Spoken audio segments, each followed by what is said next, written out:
how it is. All right, well, welcome everybody. So we're actually going to begin tonight with our regular meeting for the Perry Carnegie Library Board. Unless, Oh, there she is. here's Danette. We can wait just a minute. Oh, we can go ahead. So let's call this meeting to order and have roll call. And hold up on computer. Okay, Coldine. Here. Ruff. Here. Williams. Here. Brown. Here. Coffee. Here. White. Here. Marshall. Here. Davis. Here. Wortham. Here. All right, so we have quorum for our library board meeting. We'll begin with an invocation by Ms. Gloria Brown. Thank you. Father, we just come before you this evening with the hearts of thanksgiving, thanking you for the opportunity to serve our community. We have a lot of things on our agenda tonight, but I read in your word this past week that the blessing of favor resting upon the righteous influences the city to lift it higher. So I just pray that as we make decisions tonight, that we will make decisions that will lift our city higher, that it will help become a city to be looked at by others and as an example. Just give us the wisdom we need to make decisions that will honor you. We ask these things in Jesus' name. Amen. Amen. All right, I'll hand it back over to Danette if you'd like.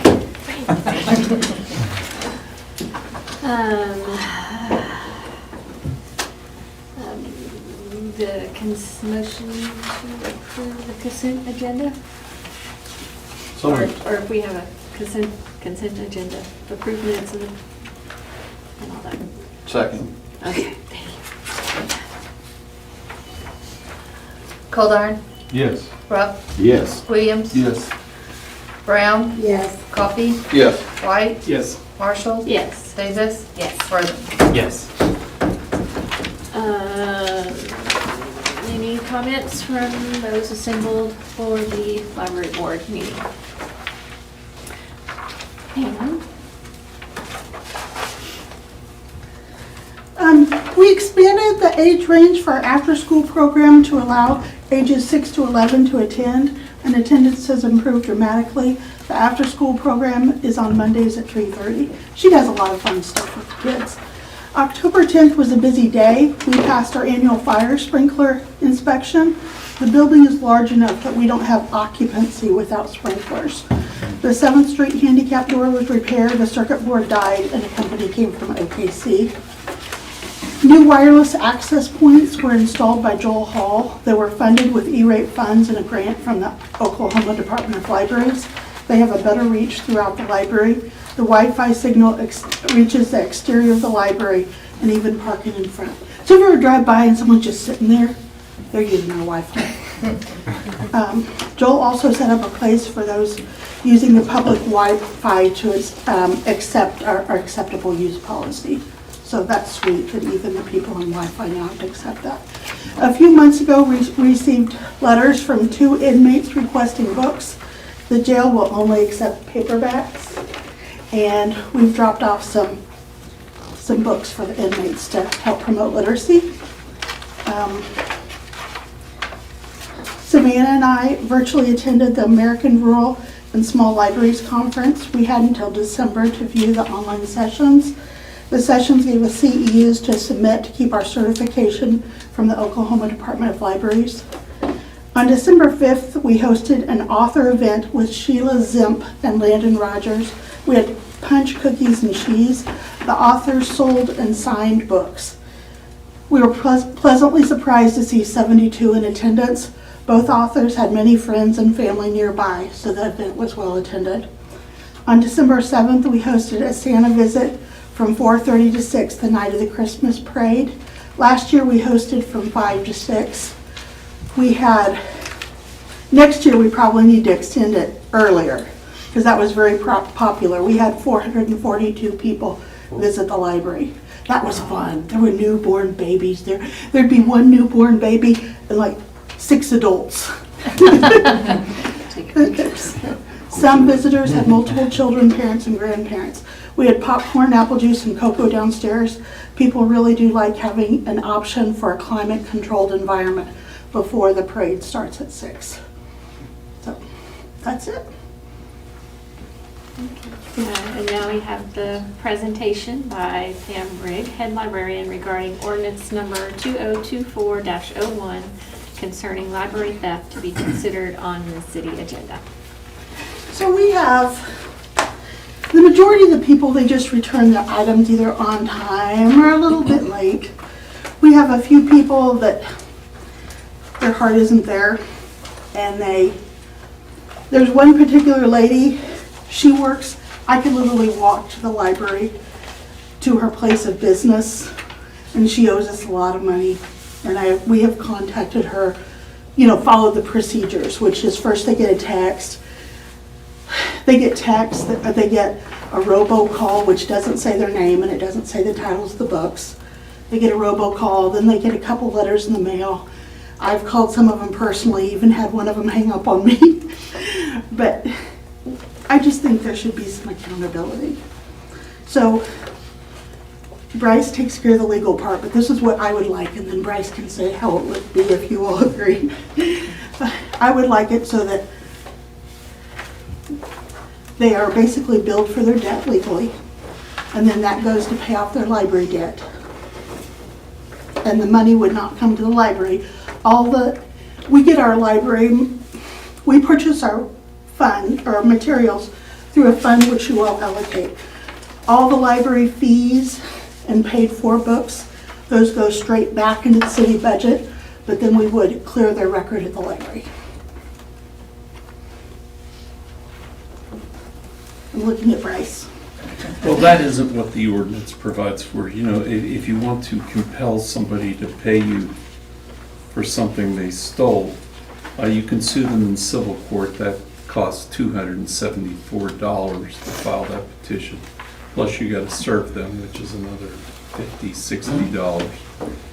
$60. And then you have to show up at small claims court. But what's actually occurring, if you pass the ordinance, is it makes it an unlawful offense, subject to a penalty. You don't have the filing fee, you don't have the service fee, you don't send someone over to the district court. We can handle that here. Now, if they cooperate, I'm a nice guy prosecutor. We can dismiss the fine, we can even dismiss the charge. They're probably going to have to pay costs.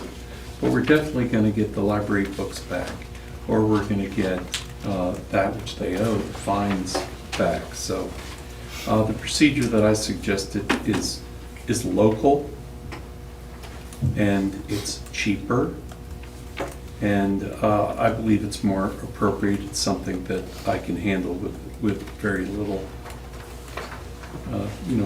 time and money.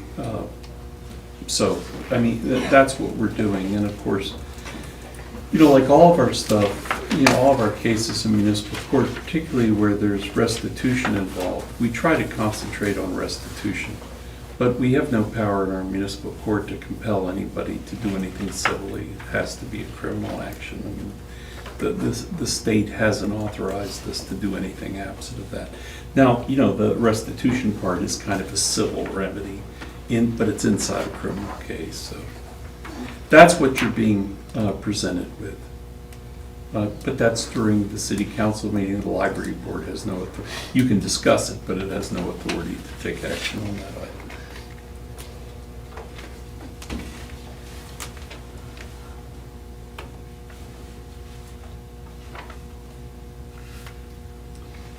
So at the library, are there steps to stop someone from being a repeat offender?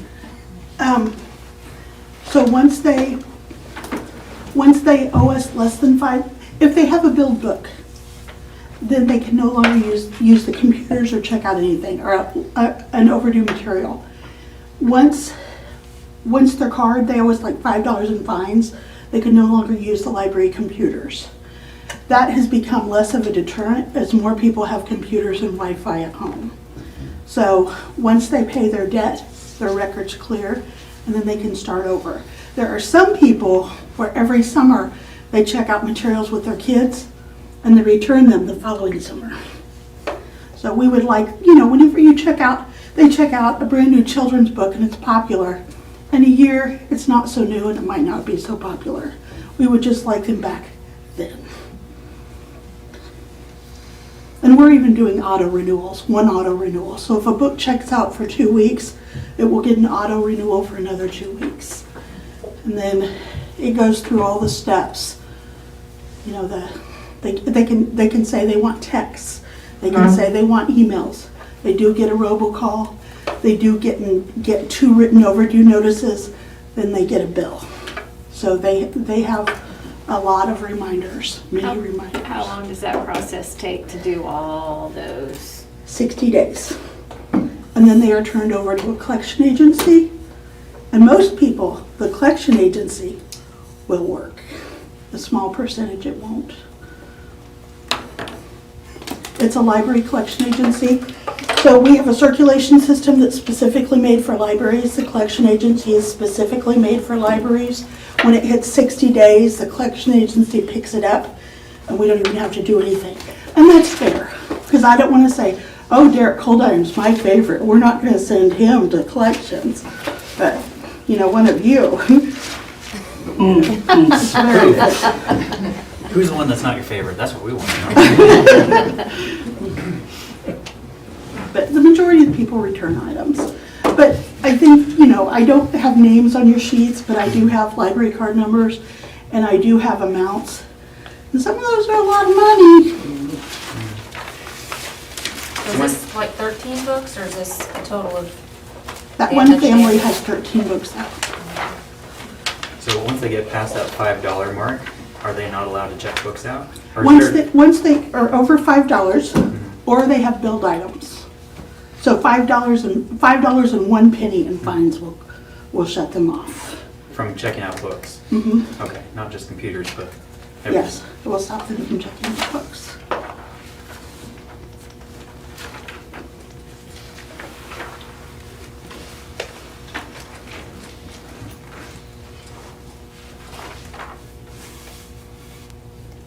How many books can you check out at once per You card? you can check out 8 items at one time per person. But if you come in as a family, so you can only check out 8 items, but only 4 of those can be movies. So you can't come in and get 8 movies. But a family can get up to 10 movies at a time. And then each library card can check out 8 items.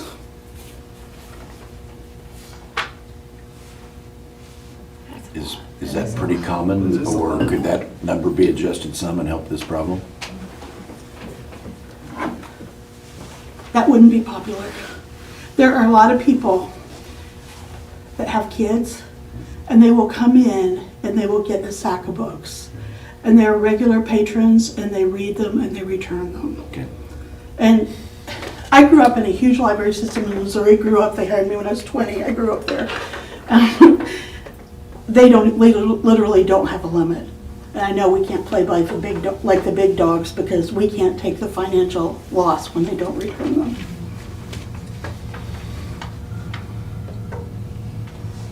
So on all these listed, have they brought the books? No, they're still out.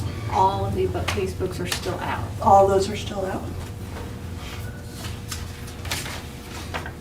Some of them were due back in July. Oh, some of them from 2022. 22. Yeah.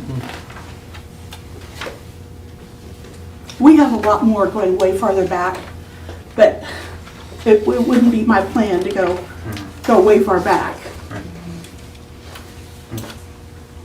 And so all these people's cards are inactive right now, right? Yes, they can't use them.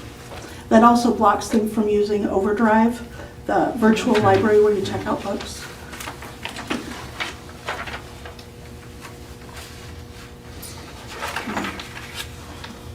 Well, at first I was having trouble getting my head around the $500 fine. But when you look at somebody that's already got $300 or more of our property and not returning it, it's easier for me to get my head around it. Yeah. That's.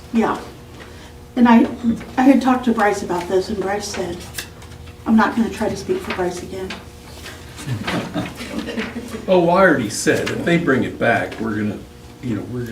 Is that in the statutes? No, that's my discretion, but that's the way I. As the prosecutor. Yeah, as a Yeah. prosecutor, that's the way I've operated municipal court for 37 years. I mean, It we're, says not to exceed $500, so it wouldn't necessarily be 500. the judge can set whatever fine they feel is appropriate. And that's the same as larceny. That's the same as theft of utilities. I mean, you know, that, if you're stealing, and that's just as simple as you lost your water, you go outside, you turn the shuttle back on because you need water.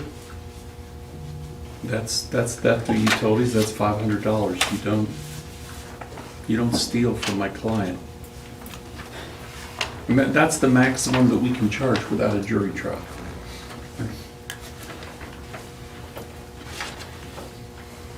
But we don't imprison anyone. And we can imprison people up to 90 days. I mean, as a part of our code, but we have no imprisonment for any of our charges, so. But we do have that authority too. Right. And if they do go to jail, they can only get paperback books. Don't want anybody throwing books at anybody.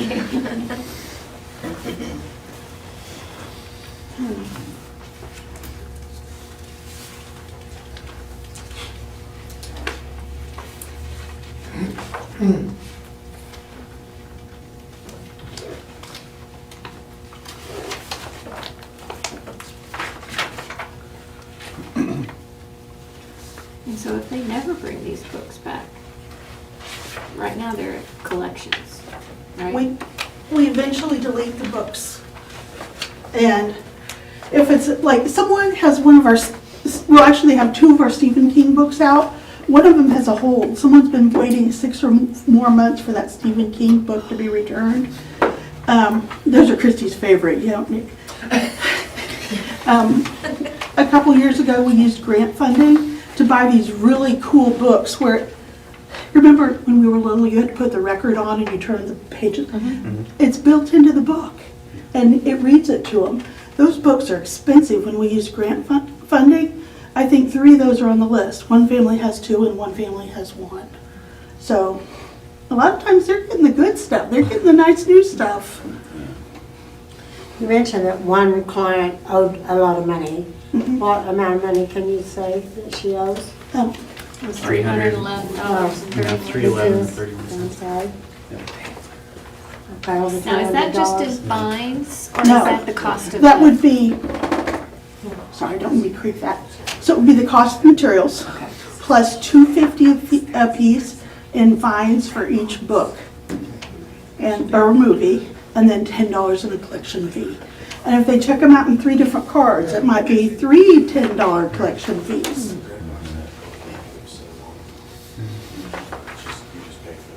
And the cards are for the kids, it goes to collections for the parents, though, right? I believe so. I know that legally they can't send kids to collections. Do you have the ability to, if one card in a Yes. family group, it shuts off all of them? The families are tied together. When I got here, I was not happy that the families were tied together, and I had that changed. It didn't take me long to have it changed back, because, like, one would get their card blocked and they just start using the next person's card. Now they're all tied together.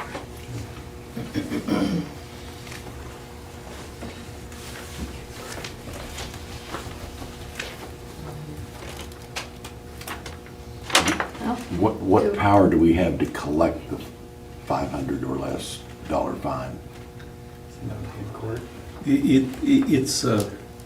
It's a complaint that's filed in the municipal court. It's tried by the judge, and if they don't pay it and they're not indigent, then the judge can send them to jail, and they serve time in jail, and they get credit for $25 per day for every day they sit in jail.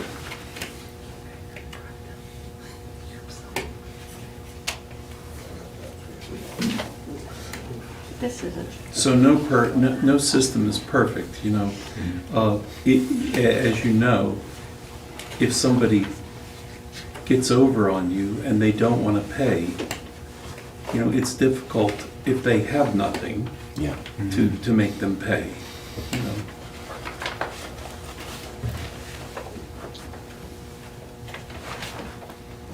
Ultimately, you just want the books back. Right. Yeah. Right. That's what we want. The book's back in good condition. Yeah. Yeah, usable. Books back for the cost of the book Yeah. to replace. Well, I'm struggling to see much of a downside. I mean, we're lucky to have the library we've got. Yeah. Yes. We seem to have a few bad apples. Mhm. We're trying to run it for everybody. Right. This ordinance will be, as you know, revisited on the city side. Yeah. This is really just the presentation during the library report, so this is back on your agenda, on the city agenda, to consider it, to take action if you want to. Did you have more? What do we want to do? You want to cut me off? No, I was trying to let you go. No, I have no more thoughts. Do we want to do anything? Well, we can't, miss, I don't think, right? Not till it comes up on the Consider the action that we take would be putting it on the city agenda, which is already on there. So we Okay. will. So we don't have to do anything? No. Mhm. Okay, awesome. Any other new business? Adjournment? Motion to approve.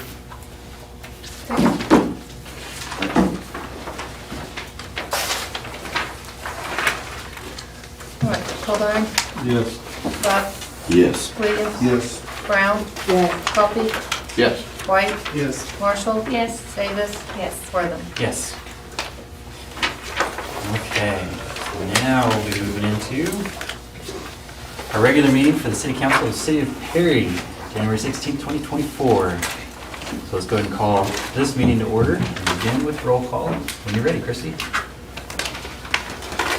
All right, Goldar, Here. Rupp, Here. Williams, Here. Brown, Here. Coffee, Here. White, Here. Marshall, Here. Davis, Here. Wortham. Here. Okay, we have quorum. So item number 1, our consent agenda. Motion to approve. Second. Okay.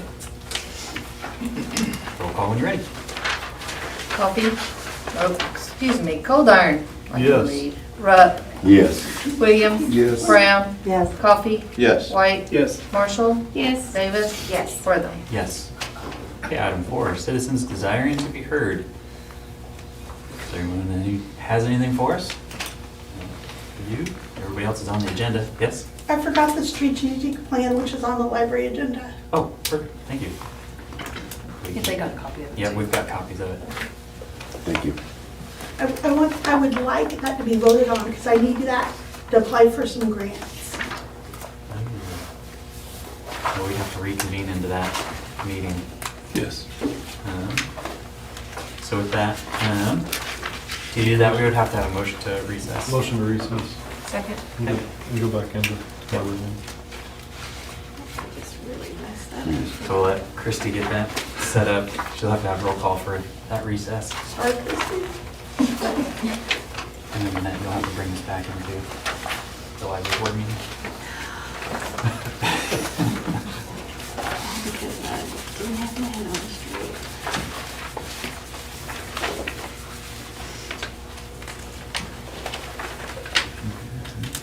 Okay, Goldar, Yes.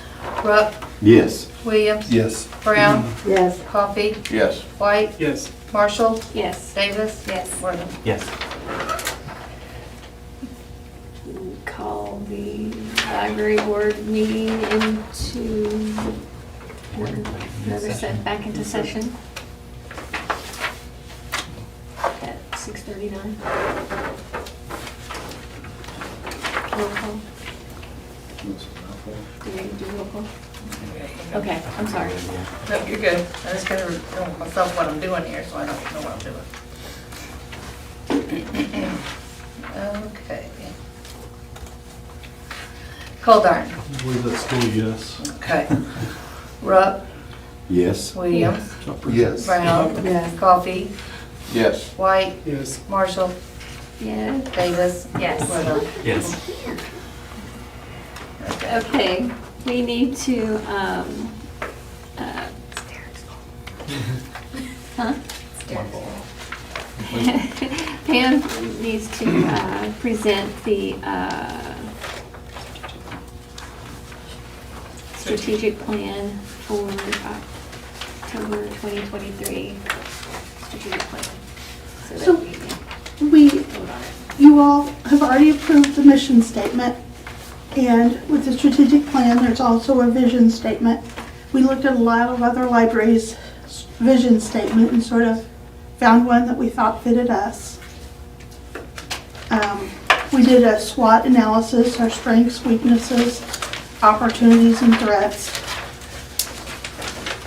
We came up with short-term goals of marketing, staff training, increasing our bandwidth from 350 MB to 1 gig, utilize programming surveys for public input, find a way to alter or find a replacement for Theater Thursday. Everything's changing with technology. It's been a very successful program. We just don't want to change it, lose it because of technology changes. And find a way to increase the percentage of materials returned after checkout. So, long-term goals, someday in the future, I would like a huge pavilion between the library and the post office. The city land goes all the way to that sidewalk.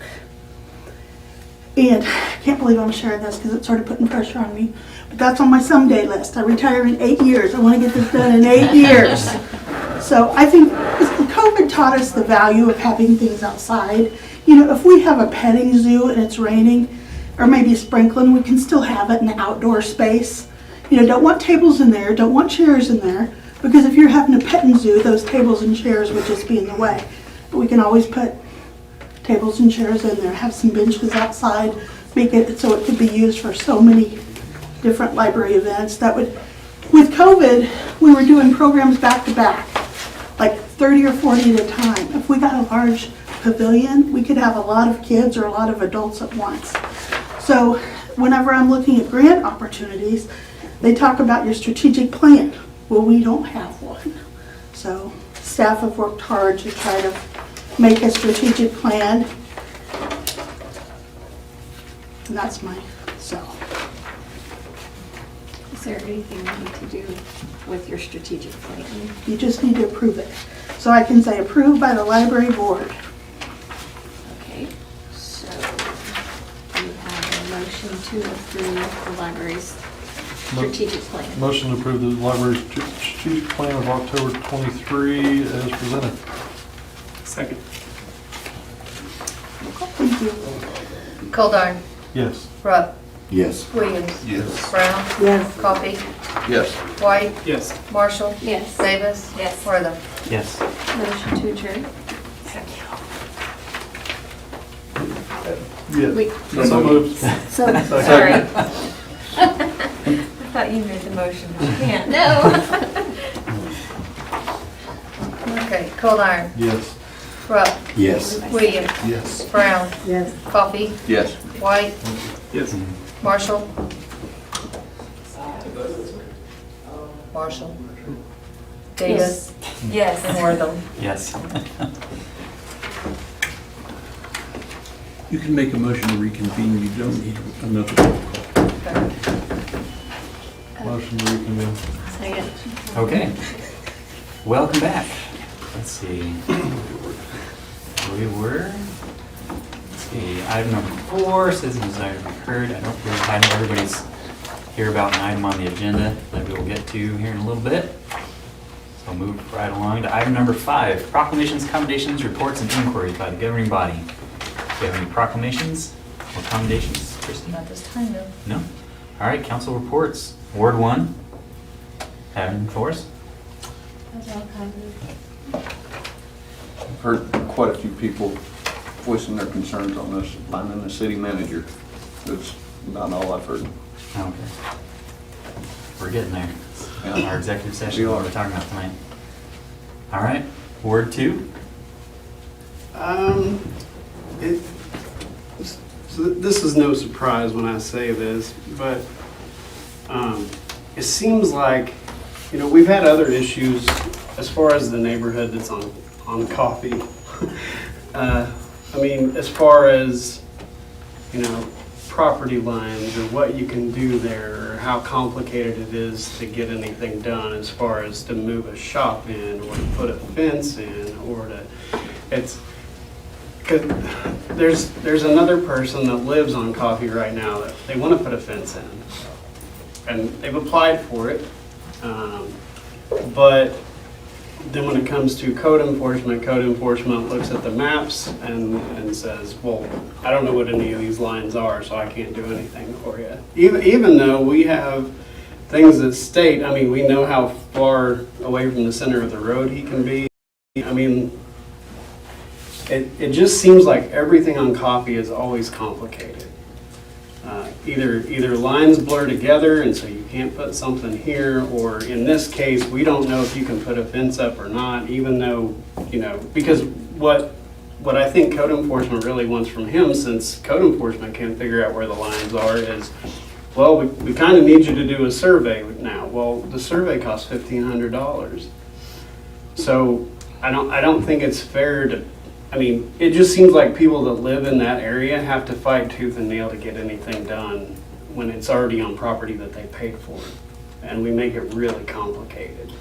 I don't know that we make it complicated on purpose. I just think there's some things that, I's weren't dotted and T's weren't crossed when all that was done. And so now it makes it more and more complicated for people that already own property there to do anything. And so there's no action we can take. I mean, I understand that, but for this specific person, I think we could make it easier for this person to put a fence in. I mean, I'm not saying, all those rules are set in place for a reason, and we know that. But if we can't see any reason why that shouldn't be done, and we know what the laws are or what the codes are as far as, how far from the center of a roadway and how far away from the corner and how far away from the stop sign, if we know all of that already, and we have things located and we see where utilities are, and I don't see why we couldn't make that easier for that person.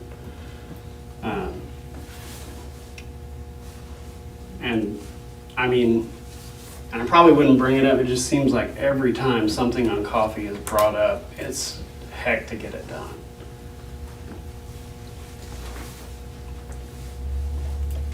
Just waiting for myself to kind of follow up on that, I'm curious. All right. Thank you, Curtis. Joe, do you have anything? No? Okay. Ward 3? All right, Annette? And Ward 4? Oh, wait, Oh, yeah. never mind. Sorry. All right. Derek, Sammy? I don't have anything. Okay. Let's move right on our committee reports. Let's start with the hospital committee. They didn't meet this week. Oh, it was I a don't think holiday. it's till the 22nd. Yeah. Okay, that's in what's person. In person, 90% plans are out, but in-person meeting the 22nd. Okay. Is that gonna be at the hospital or? Mhm. Okay. See the zoning committee? We met. One me over there. Which We they met. Kind of got caught back up because it had been a little while since we were able to get together, change some priorities around, and hoping to be a little more regular since the holidays are over and actually get some things before planning and into the council around downtown and pubs and things like that. So. Okay. And finally, drainage. Anything new with that? I don't think there's anything new with that. I think they're just waiting for the weather to clear up to start working. Okay. Good deal. Well, if that's all we got, let's move along. Item 6, acting city manager remarks. Christy, what you got for us? Well, I had a nice little weekend, so I'm still trying to wake back up from all of it. I do have Terrence here. He came to me late last week, I think it was like Wednesday, Thursday, about somebody wanting to move from Stillwater Airport to ours. And so I told him to come tonight. Go ahead, Terrence, to kind of share that with you guys so you can see what's going on, and kind of an opportunity for us to. Go ahead, Terrence. All right, so Scott and Heather Miner called me from Quality Aircraft Maintenance out of Stillwater. The area that they're in currently over there is going to be taken down for a new terminal building that Stillwater's building up. So at this point, they're going to have to move their shop at some point down the road here. They can either stay in Stillwater. I think they have a smaller spot that they could put them, which is not going to serve them. It would temporarily, but they're still looking at possibly moving either here, or they've also entertained Guthrie. But they did come here. They both live toward Glencoe, so for that, it's a shorter shot to get here. Saves him some travel time and stuff like that. So anyways, they were looking at moving over here. One of the things they were asking about was if we had a hangar available to do something with. And currently, my hangars are, other than the ones on the far south end, are currently occupied. I've got about 4 in the main terminal hangar there, which 2 of those move in and out, but a couple of them are permanent. They're going to be there. And then the other hangars I've got are down south, and they're rented as well, permanent. We only have about 5 of them. Now, the hangar that they would ideally like to have would be an 80 by 100. But I know there was guys that had expressed some interest in the airport out there. So I figured this would probably be a good time to just kind of bring this up, let you guys think over it. Just kind of fell into my lap. They literally contacted me like last week. So I figured I'd move on it, see what y'all's thoughts were on it. I also did offer, because we have all those spaces to the north, so I told them, if you want to move here, there is the opportunity to also build a hangar of however you want to do it, as long as it's a metal hangar, or being a metal hangar, it would have to be engineered, and just kind of gave them the rundown on that. But it's going to be one of those hangars, not like our normal one, because they're going to have some form of plumbing in there, because he's going to be spending 8 hours a day in that thing wrenching. So mainly I just kind of wanted to bring it up, get y'all's thoughts on where to go from there, I guess. Is this a fixed base operation? Yes, if he's going to move here, he's looking at a permanent. Fixed base operator? At Well, it's not a fixed base operator, it's a maintenance facility. But he maintains aircraft? Yes, he does complete mechanic work, that's his sole job. Certifies engines? Yeah. I think he's an AI, so he can perform annuals as well. So that's very good Yeah. to have at Yeah. your airport. That's Yeah. something that's something we need to look at hard. Yeah.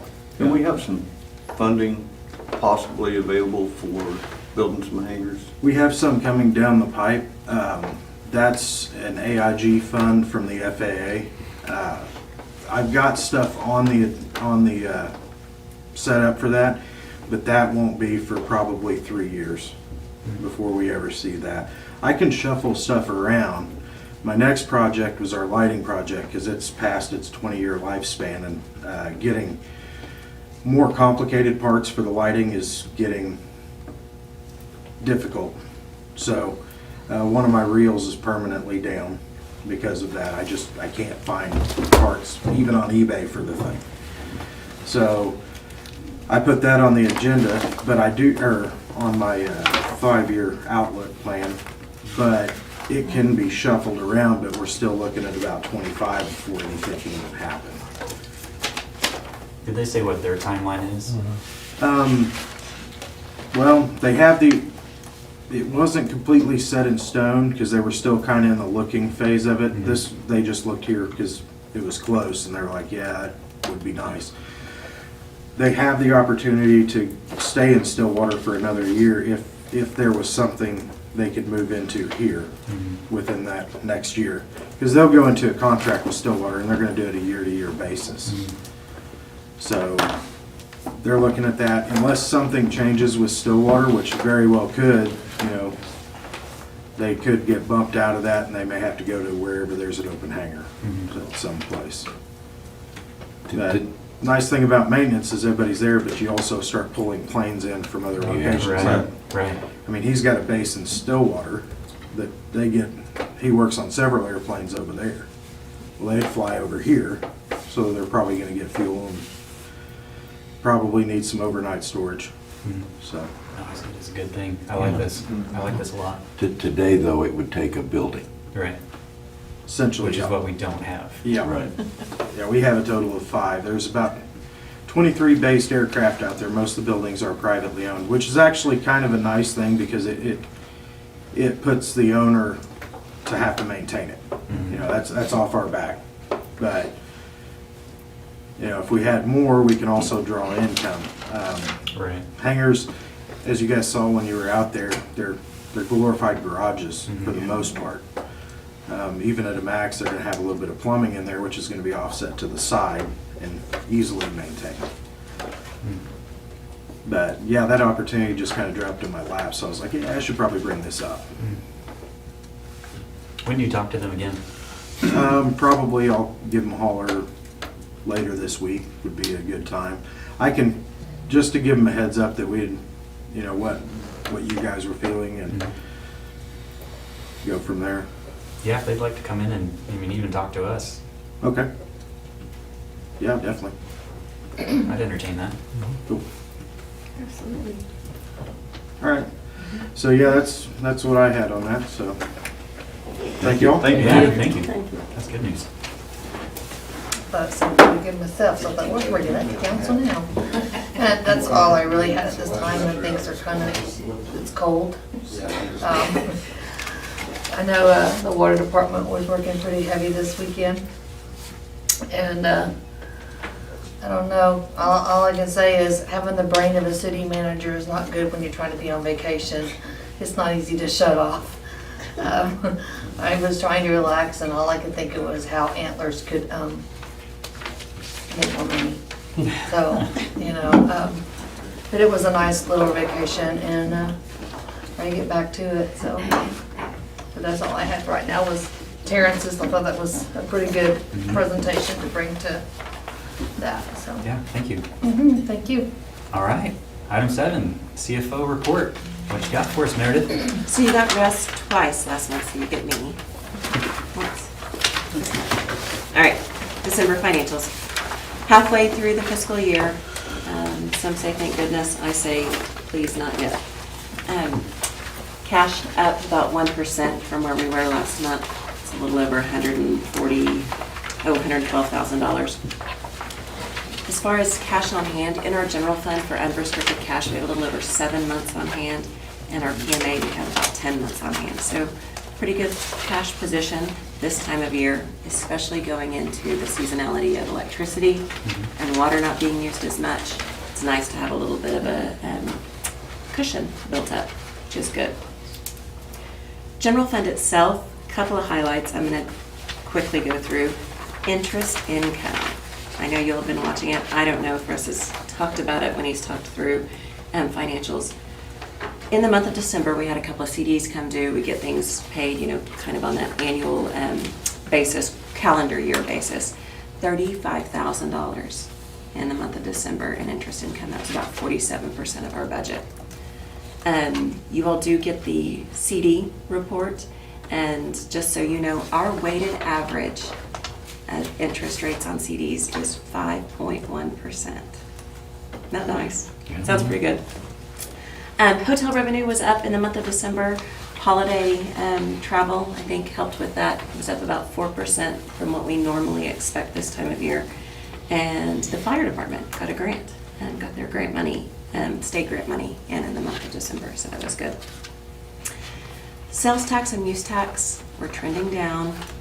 We expected it with use tax. We know with the building of Loves last year that we had quite a boon of sales tax, but now year-to-date, I said use tax, I said sales tax, I meant use tax.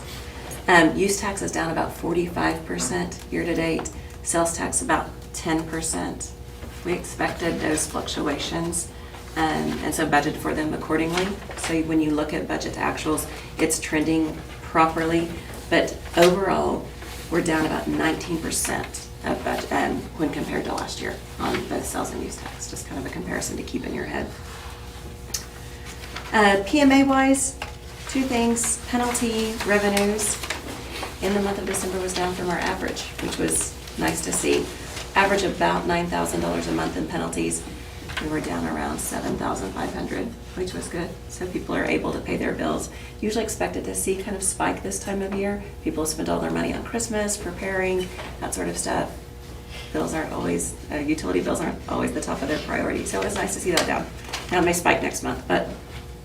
And then electric revenue, our lowest of the year. We expected this time, so our revenue was low.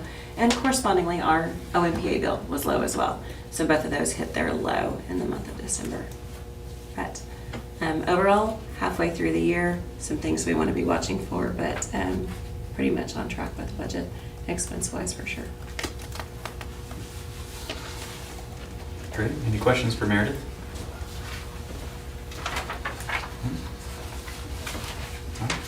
Okay, I'm gonna check my camera angles. Again? Can't see yourself up there? A little different? All right. Item number 8, discussion of city's position with respect to the 2008 Interlocal Cooperation Act agreement relating to E911 with representatives from the county commissioners of Noble County, Oklahoma to include any recommended amendments and take action as deemed appropriate. So everyone's had an opportunity to meet with Bryce and Russ to kind of get informed a little bit more about the history of the E911 agreement and sort of where we're at with it now. Any thoughts or questions regarding that? You guys met with Bryce and Russ last month.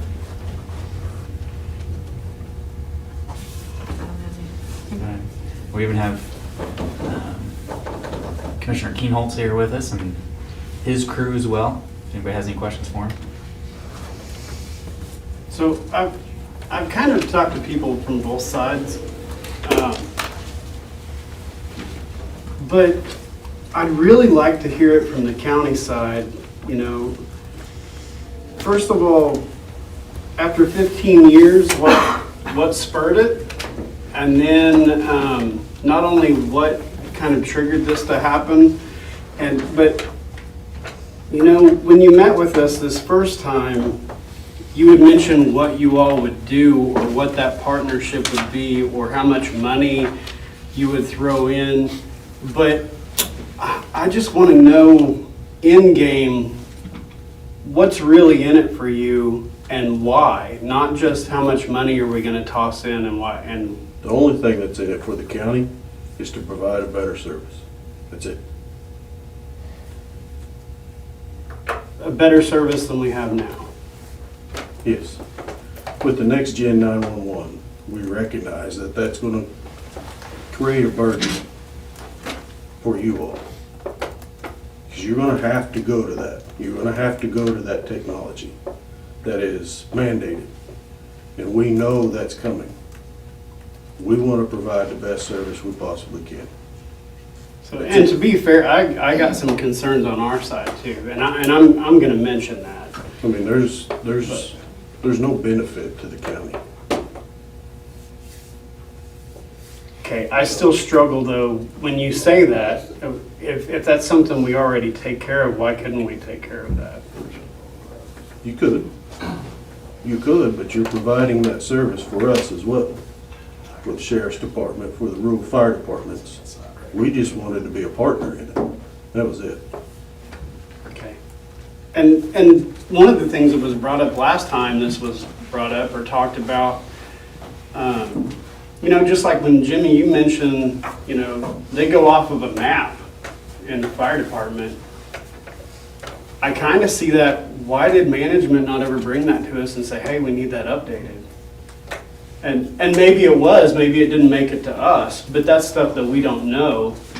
And so that's stuff that we could have taken care of, but if we don't know to go ahead and take care of that, it can't go anywhere. Talking we as in the council. Yeah, right. Well, I think there's a few layers to that onion.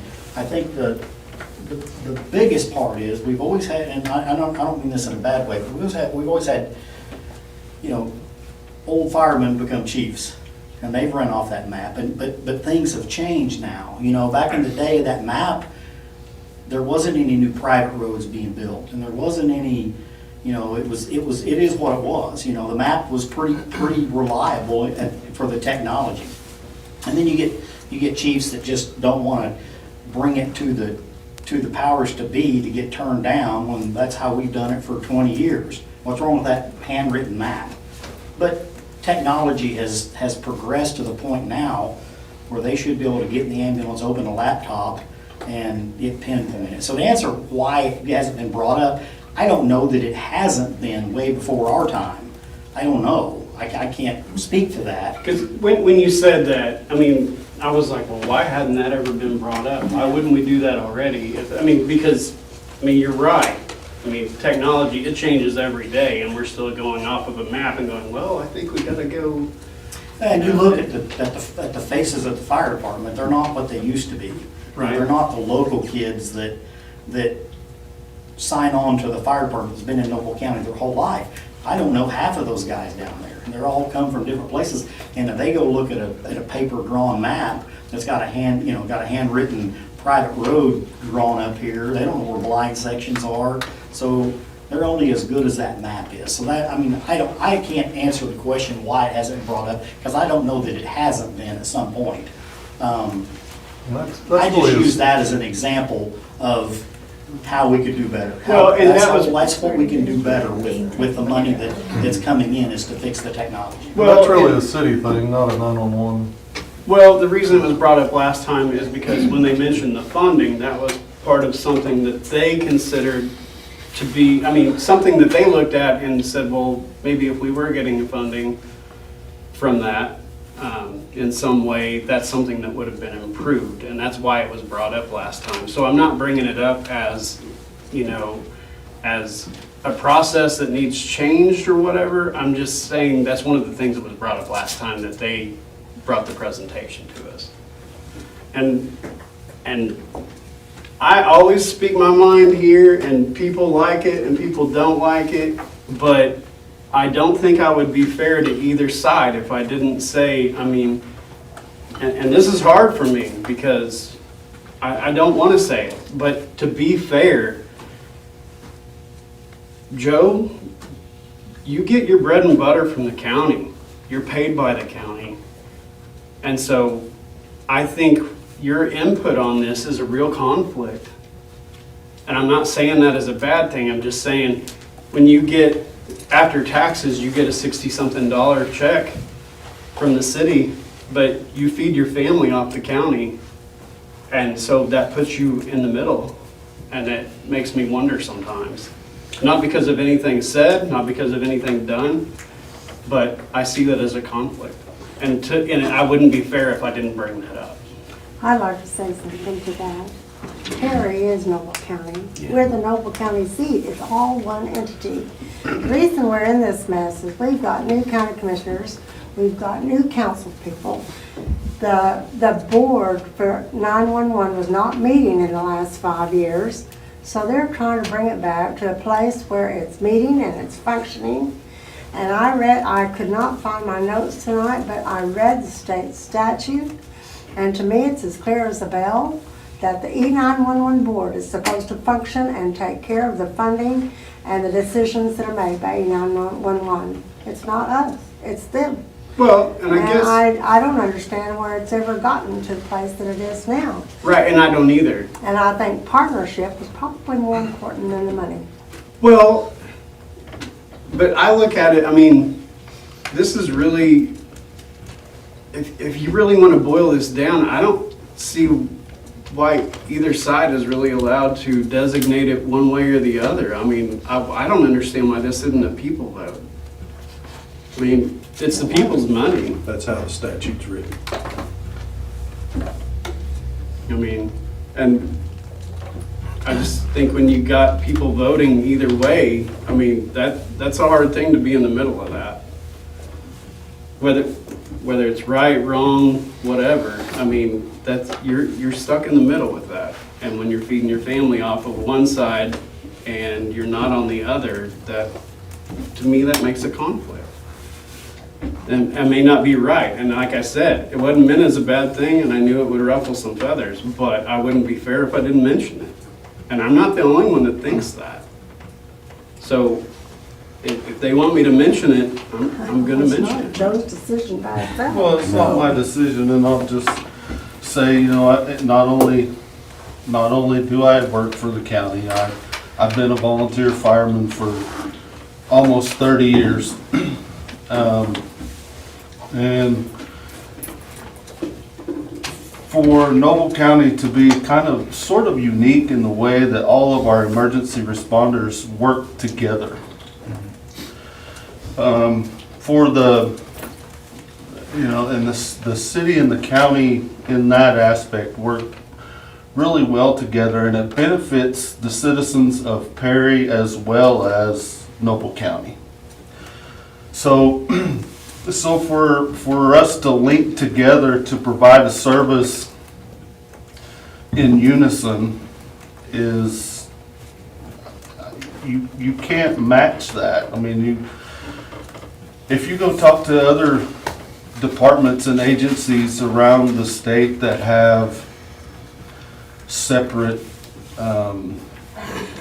dispatches, they have separate, you know, ambulance services, fire services, police services. I mean, they have all those things that don't necessarily use the same equipment and dispatch. I mean, it's sort of a chaos, and it takes time away from getting to the person that needs help.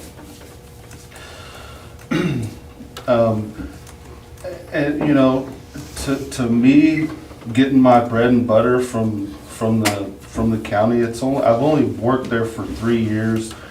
I feel like I have I mean, maybe I am biased, but I do have an open mind too. I don't feel like I'm trying to sway one way or the other. You do have to understand, especially everything we've gone through and that we've done lately, our whole thing is transparency, right? So when people bring it up, I need to bring it up. Well, I'm not, no hard feelings. But the other thing I would like to see, because this is all stuff we've talked about too, we want a better partnership with the county. And I think in some ways we've seen some things take place lately that's what we're seeing, as far as we talked about, you know, using each other's equipment for things. And I mean, we're starting to go in the right direction. So, but that's not my doings. No, I understand that. I mean, I understand that. I'm just saying. I guess I asked why is it so much? You feel like you have to mention that? Because nobody's called me, anybody else has called and talked to me about certain things, about anything. It's just my opinion. I get that, but I have to point out that position. And like I said, I knew it was gonna ruffle feathers, but that's not, I mean, I have to state that. I mean. The E911 board has more city people on it, representatives on it than they do county. Yeah. I think it's 4 or 3. And to me, the E911 board just needs to take it and run it. It shouldn't be county or city, it should be the E911 board. So I think right now, really, when we look at the plans, and when we talk to people that we're getting our info from right now, we're really getting it from about 4 people. And 2 people say this and 2 people say that. But what I would like to see is when you make your presentation, I don't want to just hear, well, it's about to become a burden and we thought we would take that on for you. No, I want to see what the plan is. I don't want to hear how much you know, yeah, we'll pitch in this amount of money for a partnership. We want a partnership, or at least I can't speak for everybody here because I honestly don't know. I'd love to see a partnership, and I think that it belongs there and that it needs to happen. But for me to make a better decision, I can't just look and see how much is going to be contributed money-wise. I want to know what that plan is and how it's going to be implemented. That's that board's decision, not mine. I'm on that board, but it's that 911 board. It's their decision to decide how to operate it. It's their decision how to spend the money. It's their decision how to invest it. It's not mine. It's not the Board of County Commissioners. It's that 911 board. So to tell you what the plan is, I don't know. I mean, we had a meeting the other day, and we didn't even have enough people show up to have a quorum. So I can't tell you that. I don't know. And can I say something real quick? Yeah. And, you know, we're just, and the board is, it complements each other. It's not just an all-county official board, and it's not just an all-city official board. And you made the comment that you said you're getting information, 2 people here and 2 people there. Right. There's a lot of representatives from the county as far as even on that board that are here. And that's what we have been trying to do. That's why we're investing our time here, is to answer those questions. Because the longer, it's been my experience that over time there can be more confusion. We don't want that because that can cause conflict. And that's not what we're here for. We're strictly here to inform. You guys have the great ability to make the decisions for the city, okay? And we respect that. So we want to be here to give y'all informed information so you can make that decision. And that's why we consistently come to these meetings to do that. So Matt, first of all, thank you. But if both of you just mentioned that you haven't even been able to get a quorum on that board, where's my confidence that that's going to be the body that makes decisions around the new 911 system? You know, I think that's something that's changing even currently. Because as we've been told before, that board was not meeting for a long period of time. But now we are. Some of the changes that have been made among that board is now I'm a part of that board. That board is made up of, from the city side, myself, Chief Thomas, the fire chief, gosh, you're gonna have to remind me of who else is on it, the city manager as well, which that obviously is vacant currently. But that board is made up of 7 members, and 4 of those 7 are seated by the city, seated by us. Now this board is starting to meet together, which is good. We just need to continue meeting together to really define what the role of that board is going to be. We wanted to involve the city council in here from the beginning to start getting us on board, because like you said, it's important that we're transparent. And that's the message that's been passed along to our partners, one of those partners being the county. And so they're wanting to step in and be transparent as well, and to come work with us as a council as we're reforming that board and redefining what their role is in this E911. I'm not even calling it a mess, but it's just kind of figuring out what's been going on for the last 15 years that hasn't been meeting. There's a lot of equipment that needs to get updated. There's a lot of things that we're starting to identify and see. There's a lot of reports, a lot of finances that we need to look into as what goes to what. But I think that board meeting together is a good step forward to doing that. You know, we'll continue to have more of these meetings. We don't want to prolong it too long, like Matt said, because that just creates more confusion. Ultimately, we will need to come up with a decision as to who does what and what our roles are going to be, especially as a city. What's important is that we continue in that partnership with the county. How that's going to look, I don't know right now, because it's just at the beginning stages. Well, and I'm not saying this to prolong it, and Matt, I'm honestly not saying it for a conflict reason either. I mean, I would love to see some kind of partnership. I mean, a lot more than we have now, because what we want is we want everything to just keep improving, and we want things to keep building. And that's not good. Yeah, I don't think that's a question.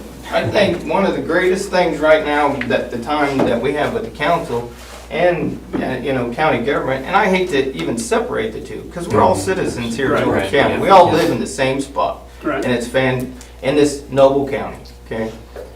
I ask you, what questions do you have? Really, at the end of the day, we're trying to structure something and get clarity. I'm not trying to beat this dead horse, but I don't know what else to say. What questions do you have?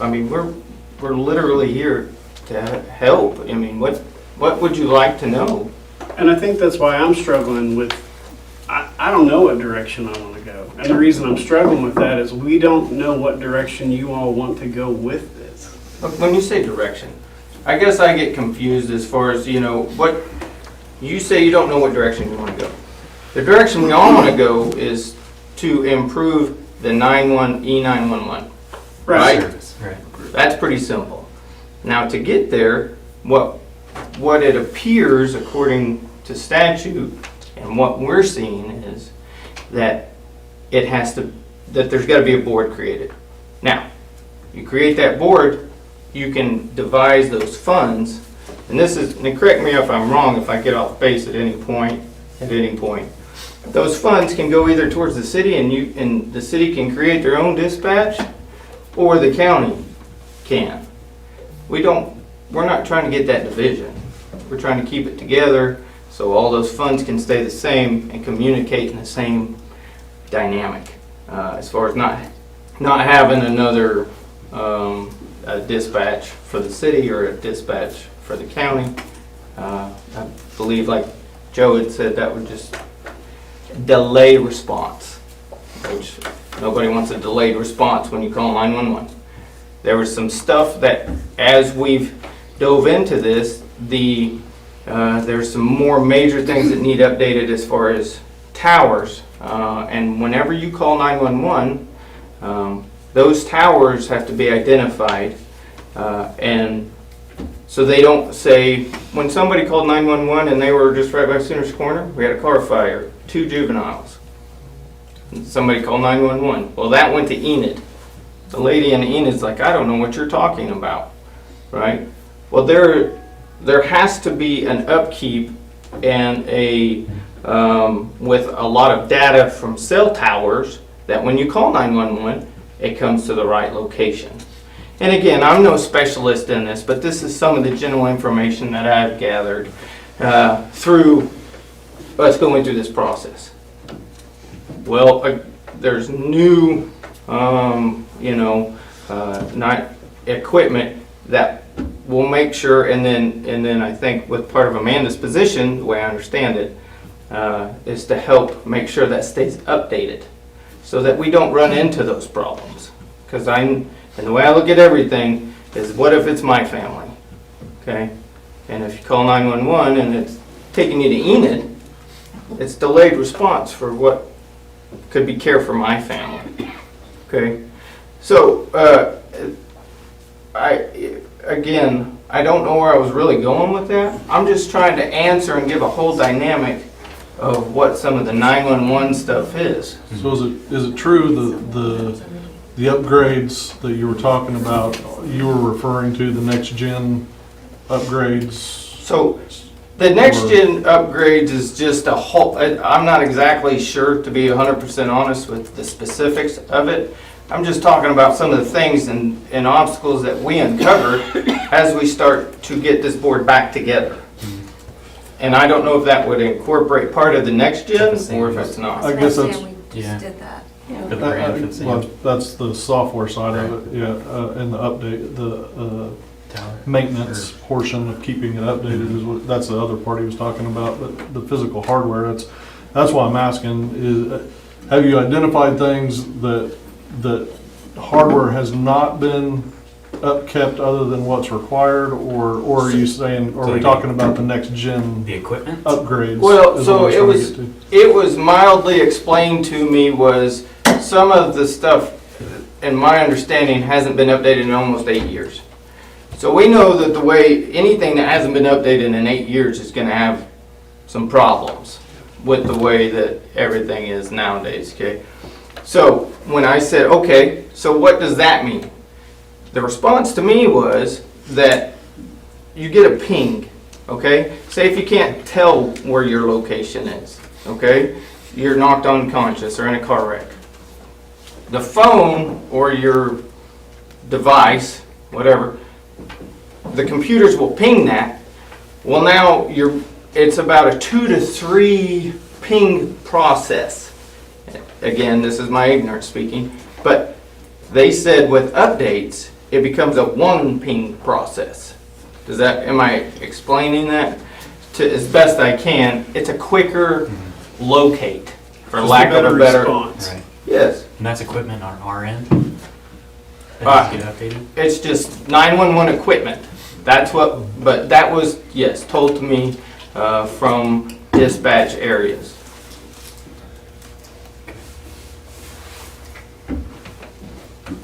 I may be looking at this completely different, but it feels like we're discussing a lot of things that we're gonna all agree on. Yes, sir. It feels like to me, the main difference is, as people who were elected to be good stewards of the city's money, what we're really concerned about is what we're paying and how much we're paying and what we're gonna be paying for.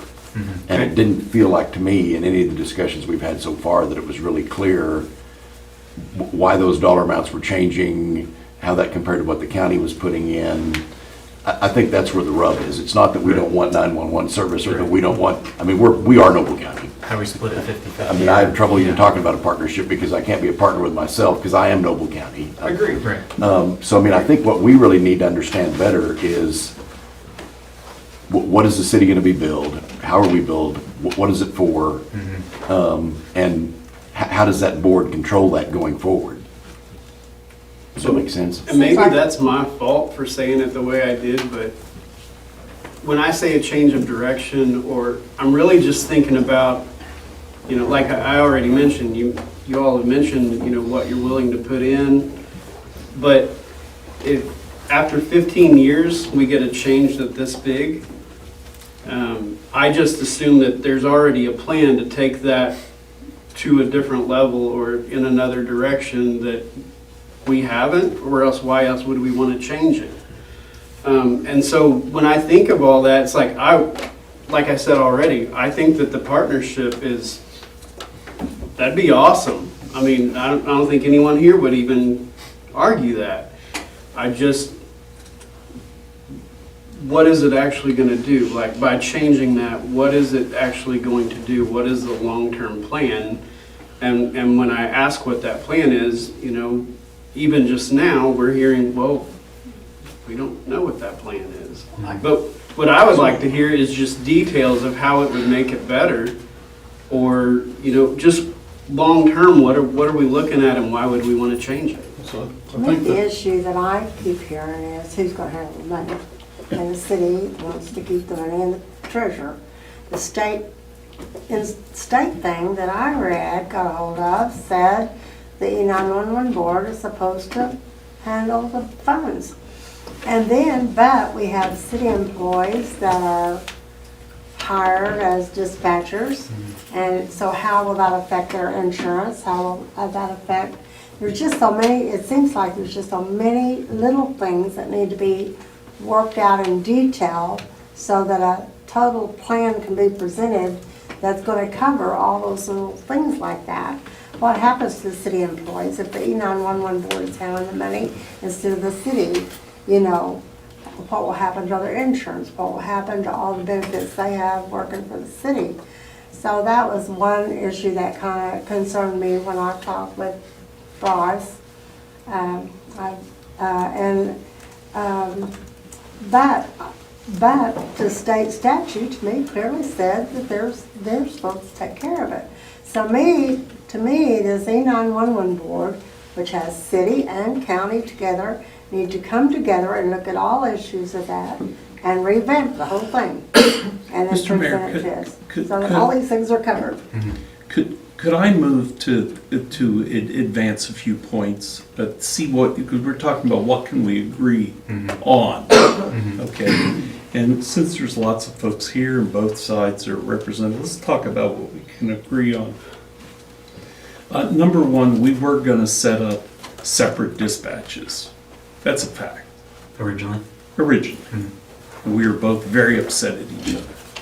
And Chuck Hall and Charlie Hanger came together, and then we separated, we're not gonna do, we're gonna have 2 dispatches on either side, fact.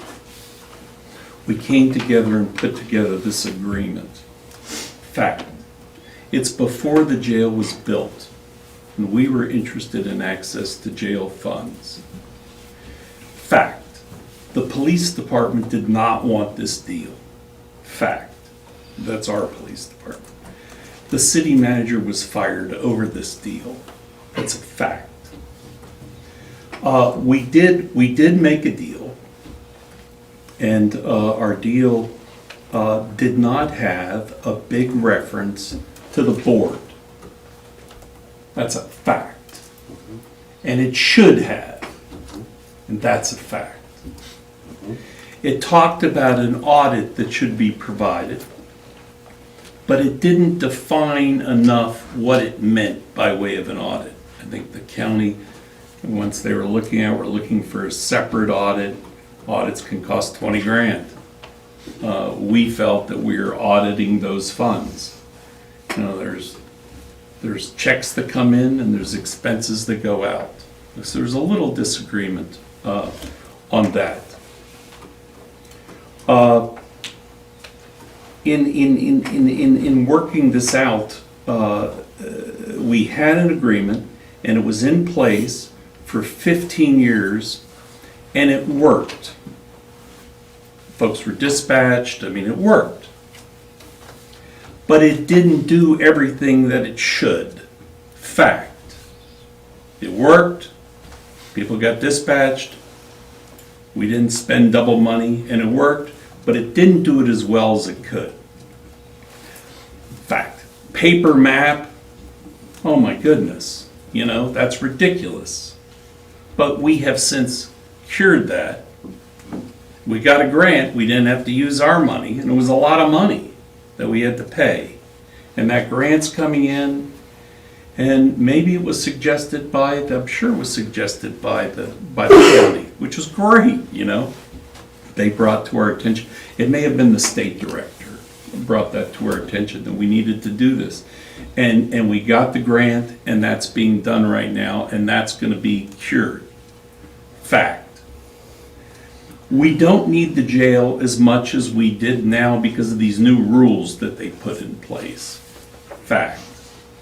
The jail was only put into the agreement because they were building it and the guys were gonna operate there in dispatch, and it was a way to throw in some extra consideration on behalf of the county.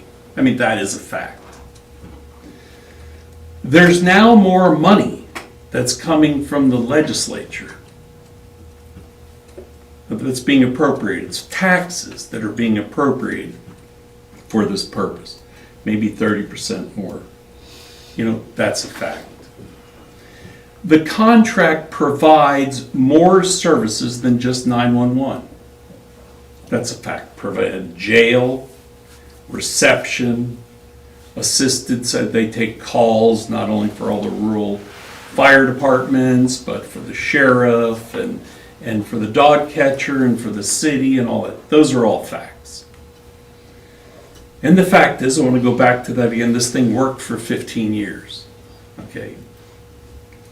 Towards the end of this, in the last few years, all the tax money, all that was placed into this was tax money. And that's money collected from people with iPhones and from landlines.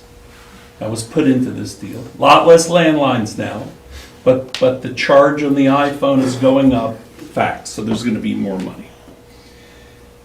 The county put in their jail and allowed us to use those cells. In addition to that, the city, at least by way of the last few years, put in $250,000 of cash, which was transferred over from electric utility payments as profit to serve this. I look at you, is that a fact? That is a fact. Okay. So now from our standpoint, this board that should have been put into this agreement and given a higher status has now been done. I mean, we created a draft agreement and the board has 2 pages of duties. You know, they are in charge of the revenue. They are in charge of determining who does this 911 service. They're in charge of that. And they're in charge of appropriating the tax dollars that they have to that service. Now, they can no more transfer the county's jail sales tax money to this service as they can transfer our utility rate money to this service. That's going to take the county and the city. All they can do is transfer the money that they get over to this service. Okay? They're improved, that's fact. And so when you say that the board should run it, I say that's not contemplated under the statute. Certainly they should direct it, they should recommend, and they are in charge of that money. And they are in charge of picking who runs that 911, because they choose not to give it to us. I mean, that's fine. It's the agreement between the city and the county, and there are other duties under that agreement, but that is their power. But we are a city manager form of government, fact, and the city manager is in charge of the dispatchers, fact. Okay? And you are in charge of their salaries and wages and all of that, fact.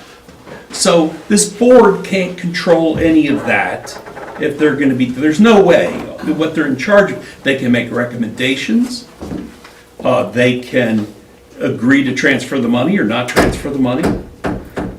The rest of it is going to be determined by a contract between the city and the county, because there are more services under 911. Now, we are going to have that GIS done, and there's probably going to have to be GIS equipment bought. And I think there needs to be more training, and we need to probably look and see what our level of funding is and whether we have enough dispatchers during the busy times and whether we're affecting a public service. And even more than that, are the dispatchers to do more than just call the cars out? Because there's times, as you know, seconds count. And if the dispatchers were trained and able to deliver medical information or other information there at the place, which is a duty of the board can help us with all that. That would be great, okay? But at this point, from Russ's standpoint, and he's the money guy, not me, the way we looked at it is that we had, a good agreement that needed to be amended. Heck, this board needed to be inserted in there and its powers set out. Okay? Whether the jail's in there or not, that's something that we determine. How much you credit that jail, whether you credit it at $40 times 365 times 4, or whether you really look at it how much we use it. that's something for you to determine. But the truth is at the end of the road, we're putting in $250,000 of those utility fees annually. And we have been, over the last 15 years, been putting in hundreds and hundreds, and dare I say millions of dollars of utility funds into this. So to me, a partnership looks like this board has specific duties. I think we set those duties out in the agreement. We can talk about those duties. I don't think it's to control us, because they can't. It's that guy that's going to be sitting there if they want to use the city. He's the one that's got to direct and control this 911 center and those employees and the like. The money is controlled by the board, and they should make recommendations on training and on what equipment we need to get. And in that contract, we could talk about other things. But when it gets to the bottom line, if Russ was here, what he would say is that we ought to get all of that new tax money that's coming in. Remember, we didn't have it for 15 years, and now it's gone up. God, it's going to be a little easier on us now.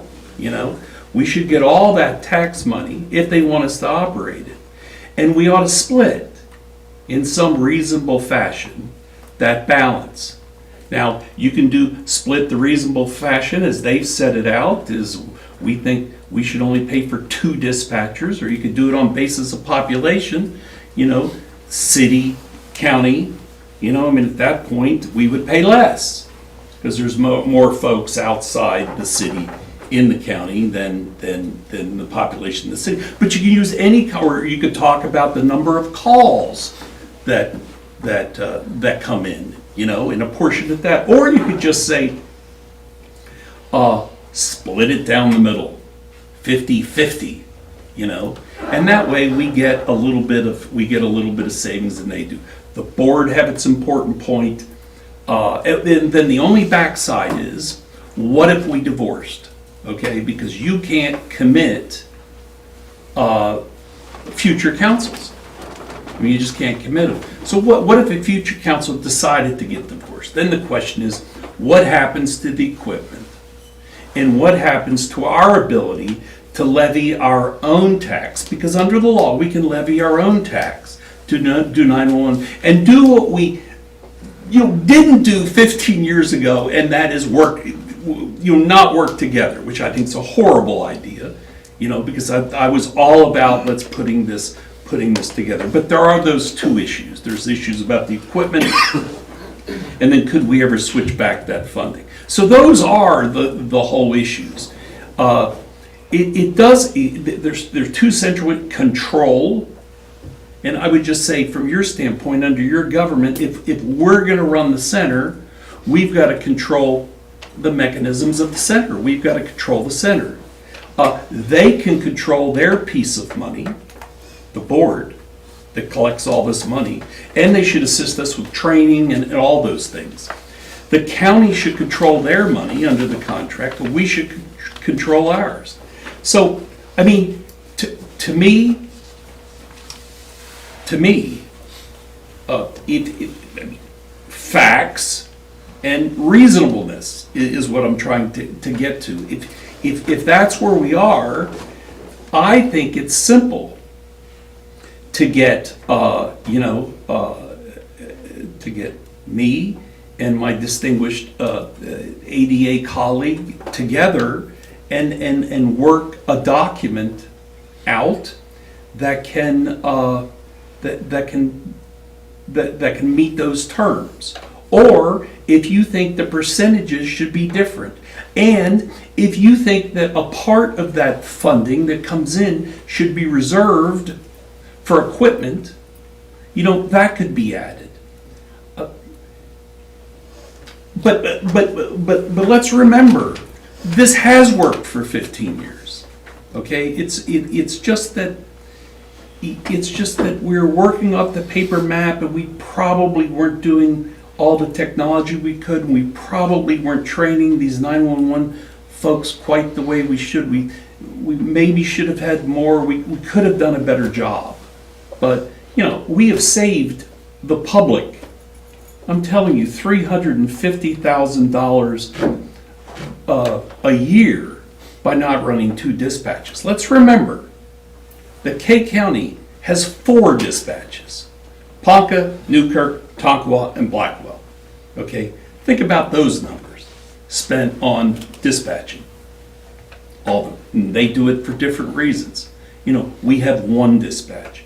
Think about the cost of that public money. It's so much less. We're doing it so much smarter, and we should continue. We should continue that. So I don't know. That's my analysis. But I need, we both need, the attorneys both need, if those are the facts, then what are the pieces that are left to discuss, and what are the funding levels? Does the jail go in? Does the jail go out? What are the funding levels? Because there is enough money. There's enough money to fund this. There's enough money to fund this into the future between the jail sales tax, which is properly used for the jail and for the sheriff's office, because the duties that are performed under this agreement are duties which that money can be spent for outside of 911. And of course, our money, utility money, can be spent on any purpose, any proper municipal purpose. So, Bryce saying that, I agree with most of that. And what we have proposed to you covers a lot of that. I believe it's been drafted. It's been drafted. So, to simplify it, I guess, I mean, we can get in the weeds if you want to, but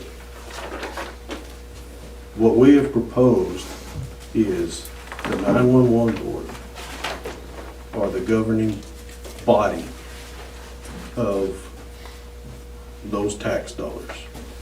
And we agree with that, Yes. absolutely.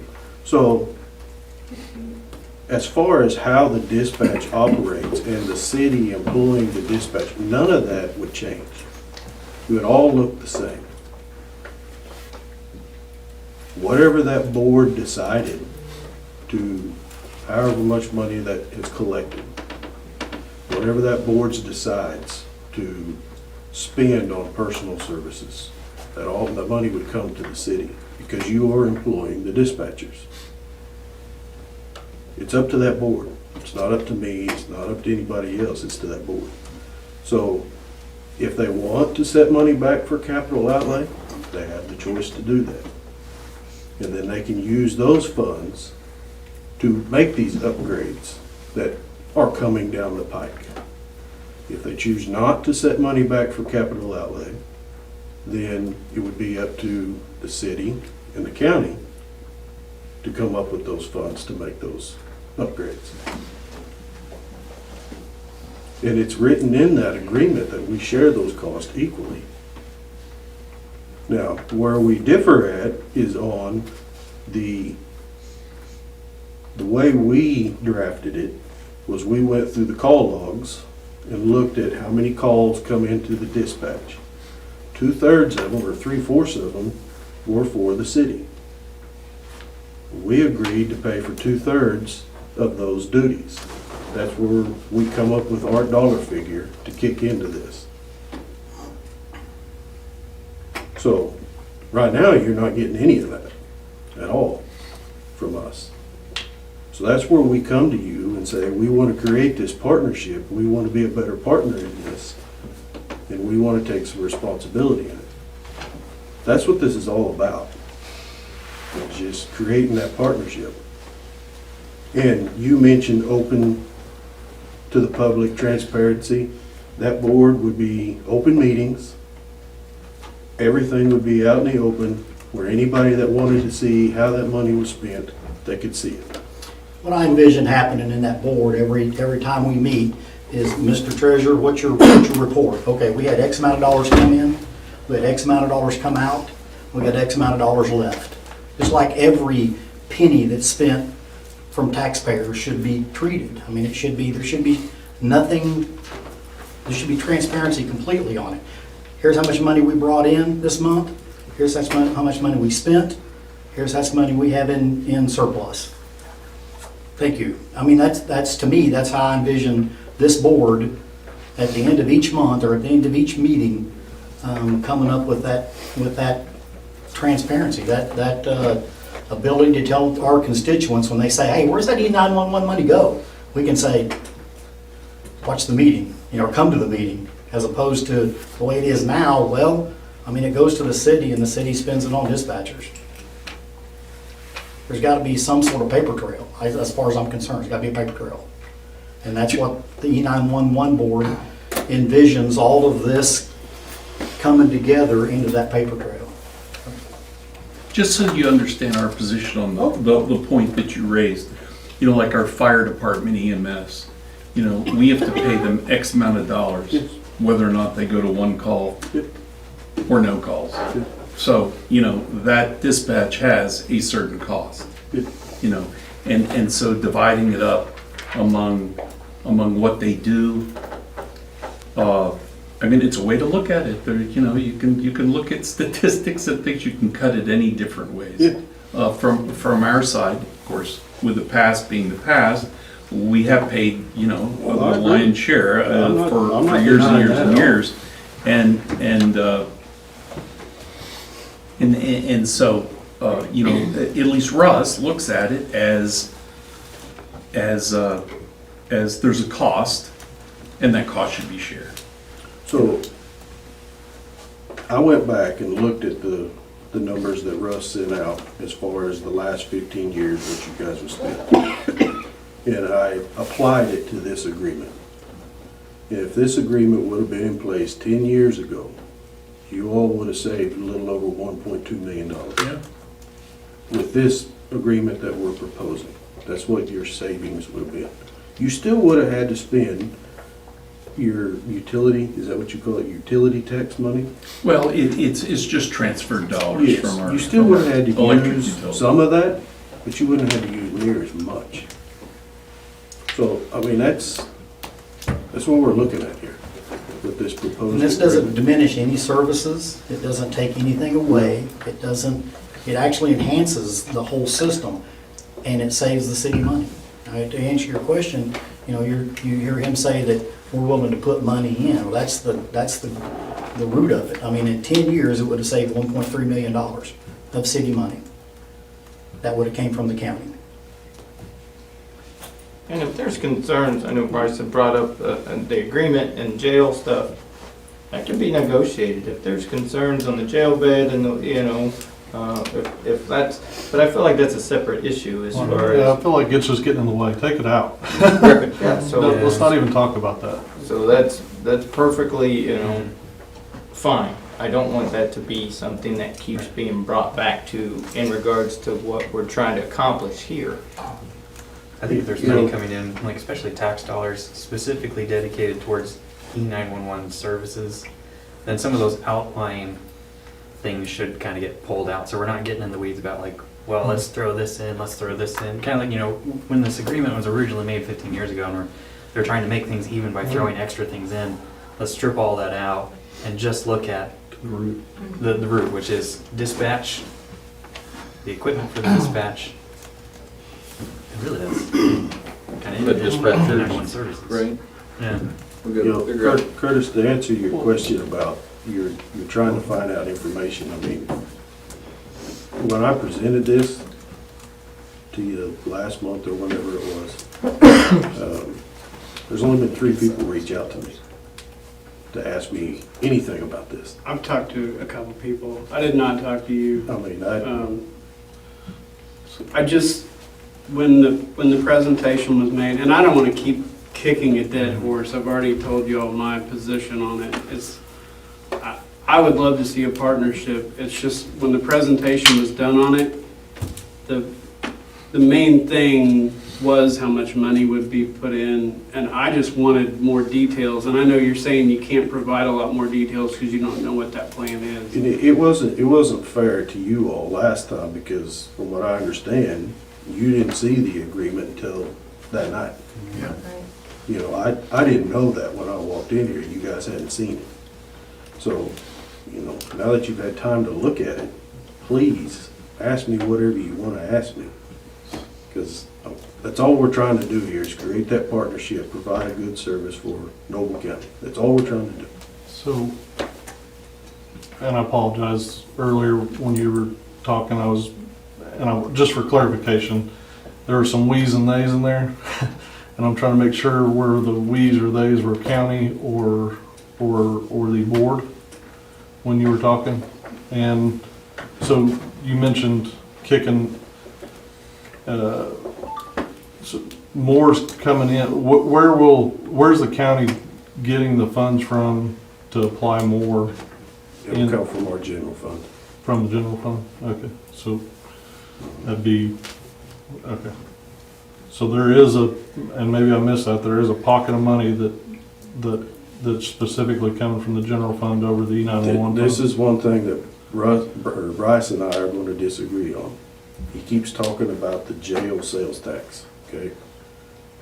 The jail sales tax cannot be used for this. What's the sheriff jail sales? And I read the wouldn't even go in proposition. there. It's for the sheriff We and don't for have to the talk jail. about It's that. for operation and maintenance of the jail. We don't have to, talk. Yeah. I'm not Yeah, even that's separate. referring to that. Pull the proposition, because I read the proposition. You just pull the proposition. Sure. Yeah, yeah. But That might be something. as far That's as, a different discussion. as far as where the money is gonna come from, it's gonna come from our general fund. That's where it would come from. And, but there was a dollar value above and beyond the E911 funds that you guys are setting aside for this agreement. Yes. Yep. Council, I encourage you to reach out to Commissioner Keenholz with more questions. I mean, take a look at the agreement, go back and revisit it, and talk to the E911 board on the county side, just kind of get their information, get information from them as well. If you've got more questions, I think we should probably take a closer look at the agreement, revisit it, take a look at it, educate ourselves on it. Is there a timeline? I mean, is the existing agreement expired? It's not expired, it just continues, right? Our current, Yes. it goes till June? Well, it continues, you've got, I mean, if it's a 120-day notice, so. If you were to. Yeah, to terminate it, or terminate it, otherwise it right, just, right, it but just it's rolls over. continued right now, every year. but Yeah. it renews year to year, correct? I think it says in there something about if either party wants to renegotiate, you have to, you got so many days, or I can't remember what the wording is. Yeah, it's 120 days 120 days. to, either party can give notice to the other party, terminate. But it can be amended at any Yes. time. Yes. it's Of course. amended. We appreciate y'all's time. Thanks, Yeah. thanks for the Thank you. discussion. Thank you. That's what we're hoping for. Please And the reach out next- to me. 911 board meeting is February 5th, is that Fifth. correct? Fifth, yes, the first Monday of the month Where? at the courthouse, up at the county commissioners. It's usually around, 10? it's 10 o'clock. 10 o'clock, It's after the commissioners meeting. yep. Second, so that's upstairs, second Second floor. Yep. Anything else? I don't believe so. Thank you, gentlemen. Yep, thank you all. guys. All right, let's see. Back in here. Thank you, Jason. All right, item number 9. We have our discussion with YMCA's Executive Director, Shay Boucher, concerning possible partnership concerning the operation and management of the municipal pool. Well, hello, Shay. Hi. Ready to follow that up? Me after that.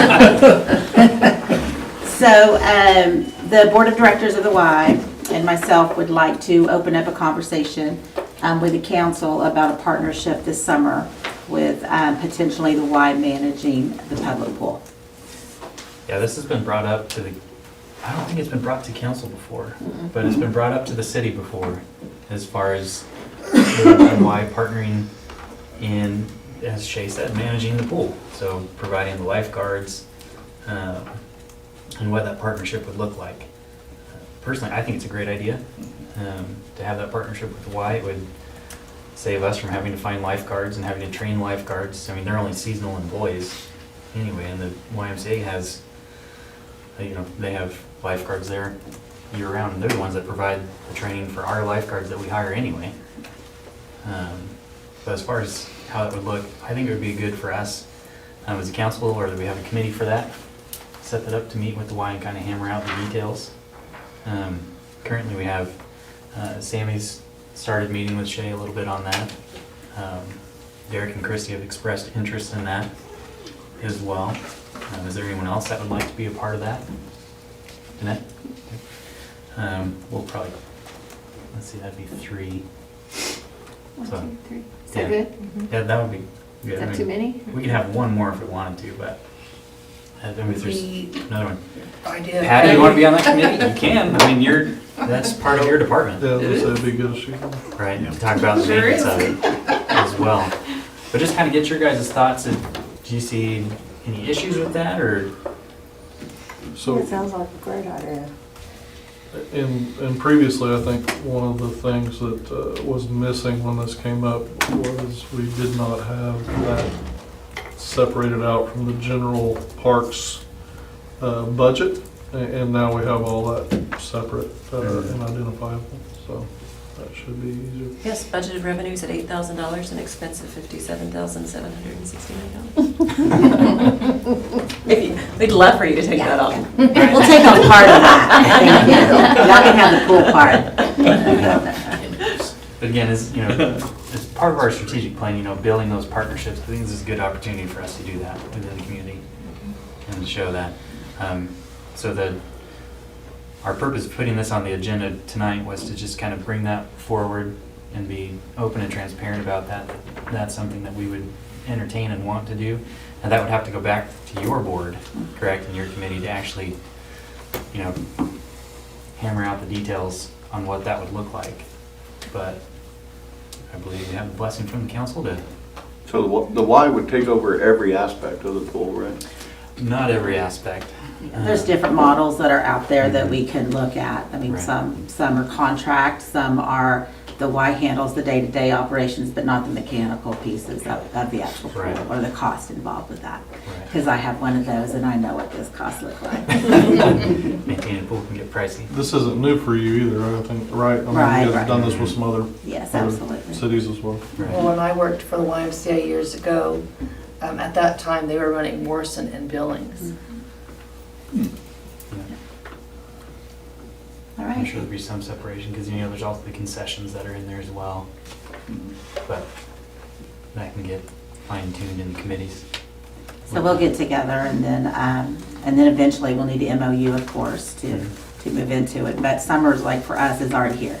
So we'll start moving pretty fast on it. I'll reach out. Fantastic. That was so easy. Excellent. Thank you. Yeah. Thank you, Shay. Thank you. Thank you, Shay.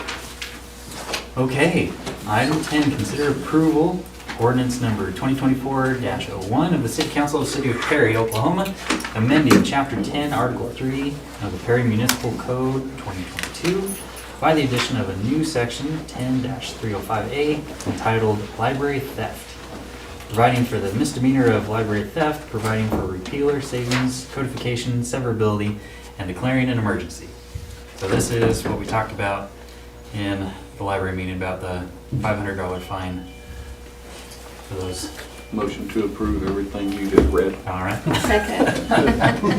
Okay, let's have roll call. Goldar. Yes. Rupp. Yes. Williams. Yes. Brown. Yes. Coffee. Yes. White. Yes. Marshall. Yes. Davis. Yes. Wortham. Yes. All right. Go get them, Tam. Motion for declaration of emergency. Oh, Yes, All yes. right.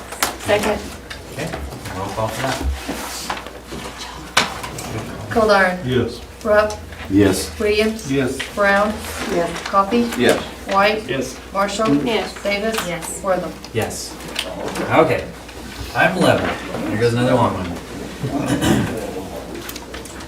Item 11, an ordinance providing for the temporary limited moratorium on the issuance of permits for medical marijuana dispensaries and/or the conducting of use by review hearings on the location of medical marijuana dispensaries within the C3 Commercial Business District of the City of Perry, Oklahoma, is hereby declared, and until the Perry Planning Commission provides public notice and conducts a public hearing on an ordinance restricting the issuance of said permits and/or eliminating the conducting of such use by review hearings and/or otherwise restricting medical marijuana dispensaries from being located within the C3 Commercial Business District of the City of Perry, Oklahoma, or recommending other amendments as may be appropriate.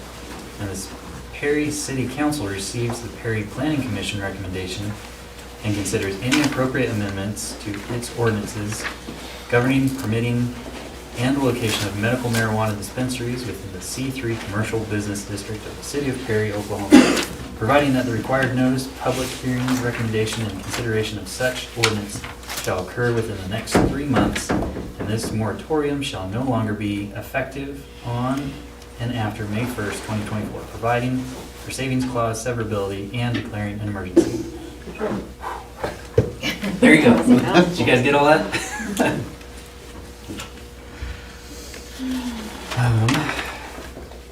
Do you guys have questions on that? I had thought, and I guess I was completely wrong on that, but I thought when we approved the other two, that this was kind of set in place already, but we just never did act on that. as far as, I'm not sure. It's actually permitted in C3. okay, It's permitted in C2 also, and it's permitted out in the planned district out by the highway. So what this would do is, this is a new district regulation, and so it requires us to give notice to the public, 15-day notice, have a public hearing before the planning commission, and discuss eliminating that provision under the permitting ordinance to allow it in C3. Now, I understand that there may be thoughts to broaden that district, not only to C3, but what would be called kind of Perry Main Street district, which would include a little bit more, perhaps out to Fur, just up and there. Now, you know, the law is that you have to allow medical marijuana dispensaries. And our 2 medical marijuana dispensaries are located in proper places, won't affect those at all. But the fact that you have to allow them doesn't mean you have to allow them everywhere. So this would be a change to our permitting ordinance and also to our zoning ordinance. But all this is saying, the moratorium is saying, we're not going to issue any permits. We're not going to do any zoning or use by review or anything until we're done with this process. And during that process, both the planning commission and the council can speak to any point that they want, and the legislation will be as it comes out. But remember, you can't ban it. So, you know, it has to be allowed in some commercial districts.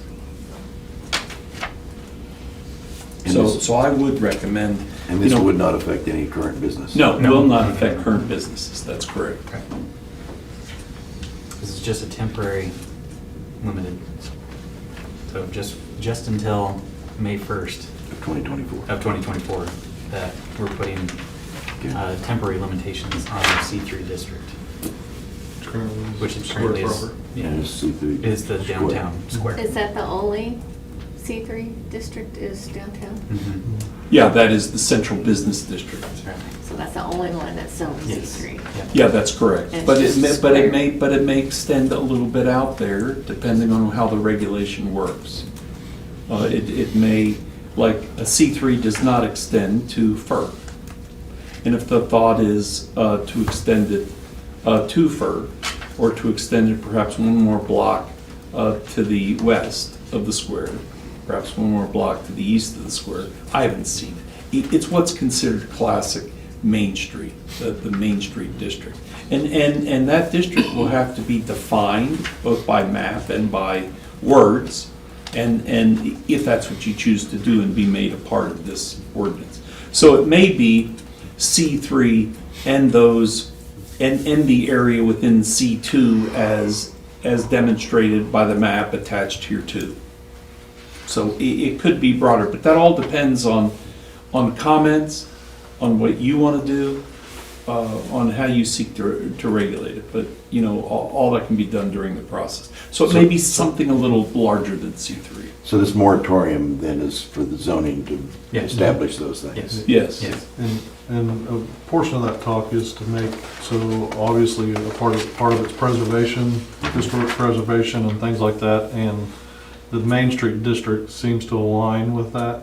And so also in making everything consistent, so when we talk about any one of these aspects, we're talking about the same area. Mm-hmm. And so that's why we're looking at matching them across the board.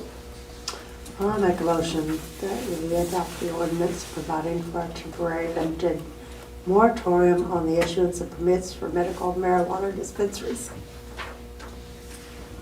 Second. Okay, we have a motion and a second. Let's have roll call. Goldar. Yes. Rupp. Yes. Williams. Yes. Brown. Yes. Coffee. Yes. White. yes. Marshall. Yes. Davis. Yes. Wither. Yes. Okay, item 12, consider approval of Emergency. ordinance. What? Oh, emergency. Motion on emergency. Yeah, there you Second. go. Skipped over that again. All right, motion second. Goldar. Yes. Rupp. Yes. Williams. Yes. Brown. Yes. Coffee. Yes. White. Yes. Marshall. Yes. Davis. Yes. Worth. Yep. All right. This one will have an emergency on the end of it too, so I'll remember that.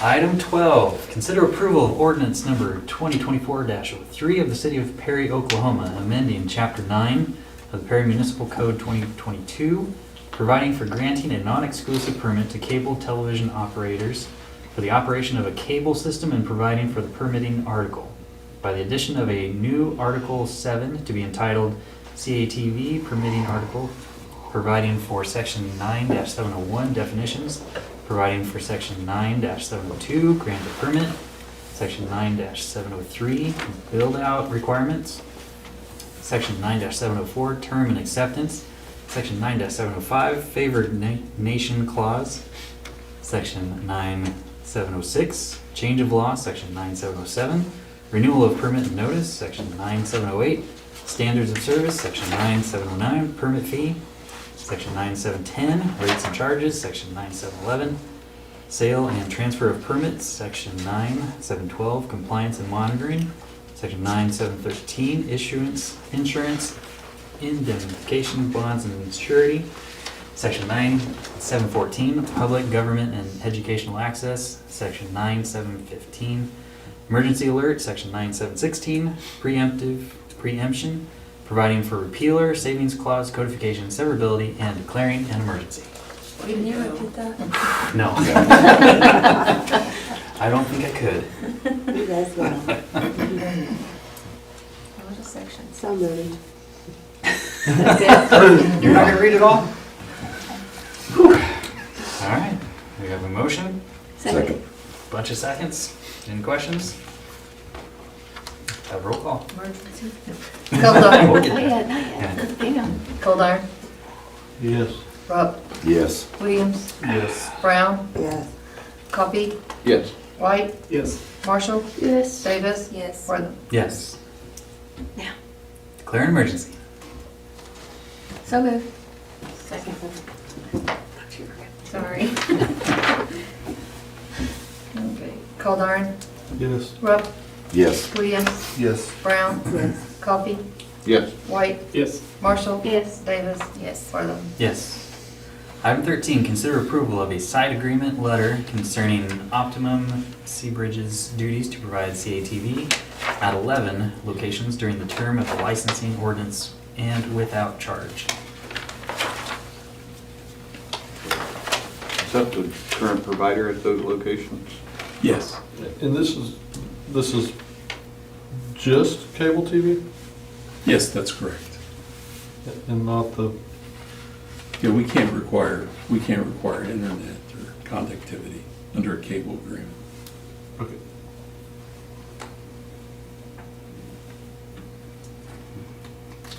Motion to approve.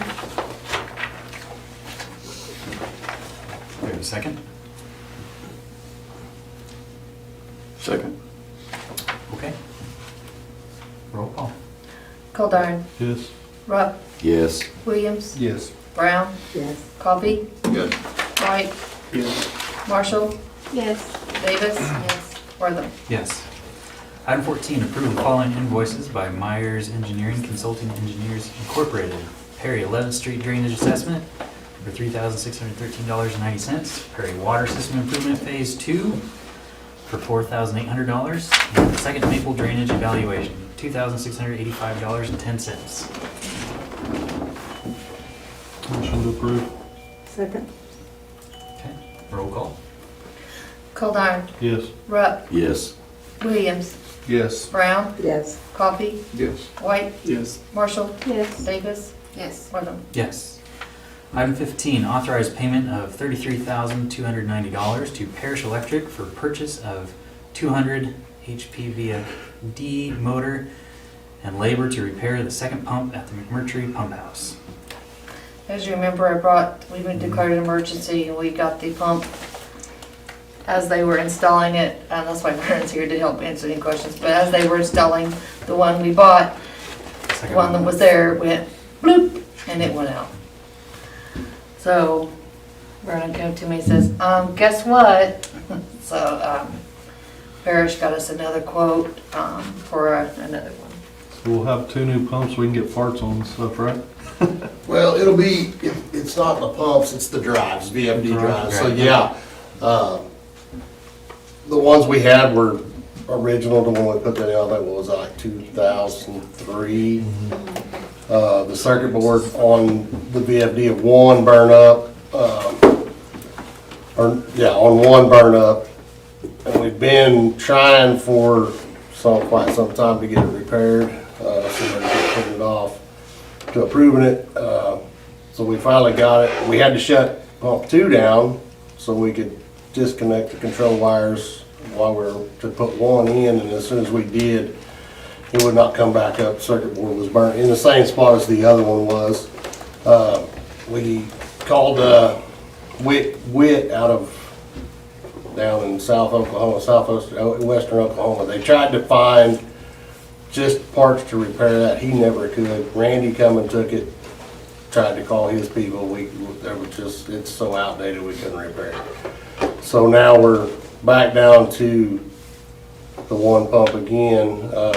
But number one pump had been down so long that when we went to turn it on, we don't know whether it's the check valve or whether it was vapor locked.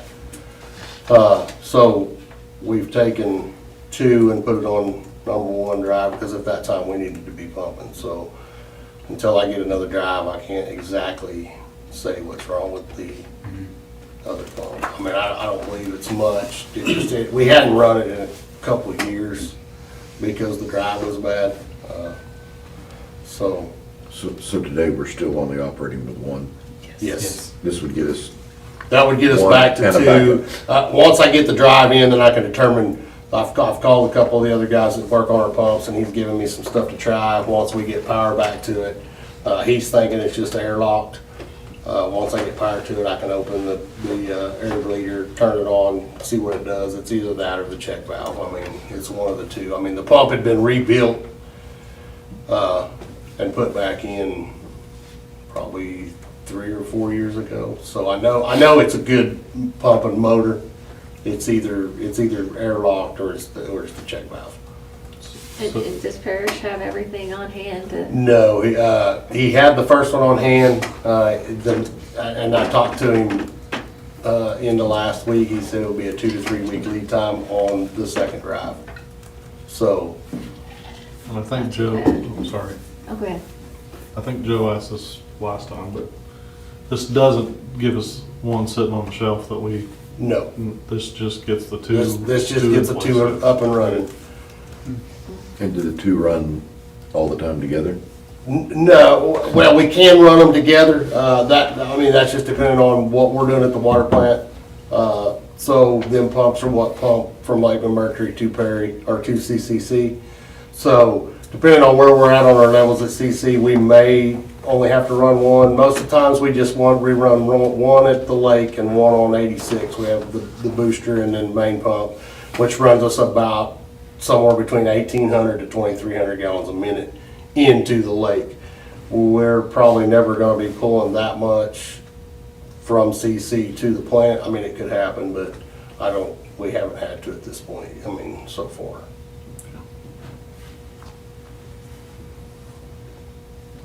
Thank you.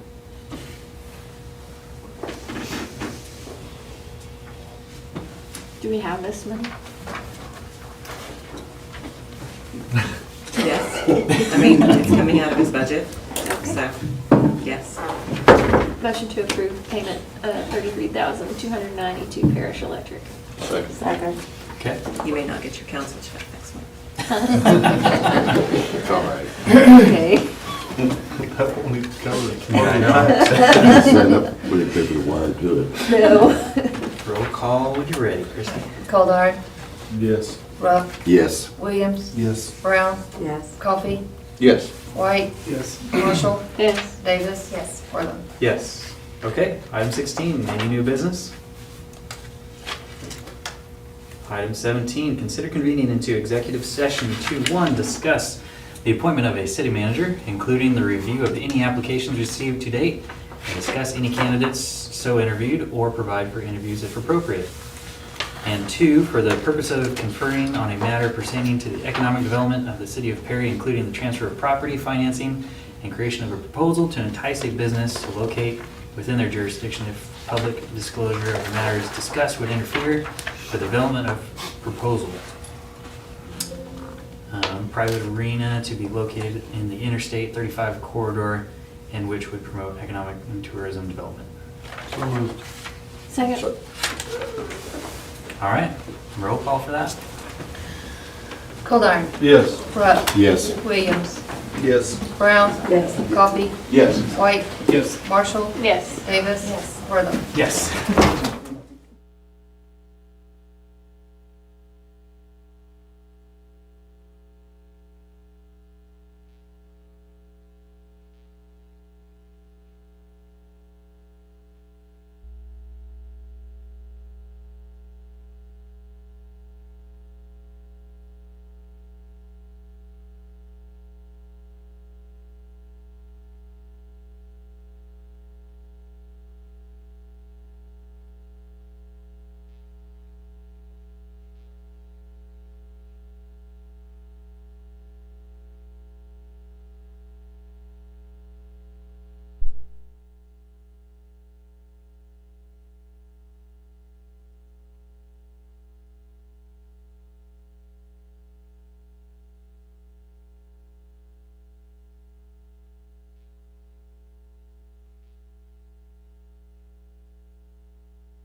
these mine or yours? I think those are yours. I think mine are over here. Is that my phone? It is. Who's that woman? Do you need us to drive you home good tonight, Randy? Check his email too while you're at it. Do a silver alert before I get out of here. Make a motion to reconvene. Second. All right, roll call for that. Okay. Goldar. Yes. Rupp. Yes. Williams. Yes. Brown. Yes. Coffee. Yes. White. Yes. Marshall. Yes. Davis. Yes. Wortham. Yes. Okay, item 19, take any action with respect to the executive session.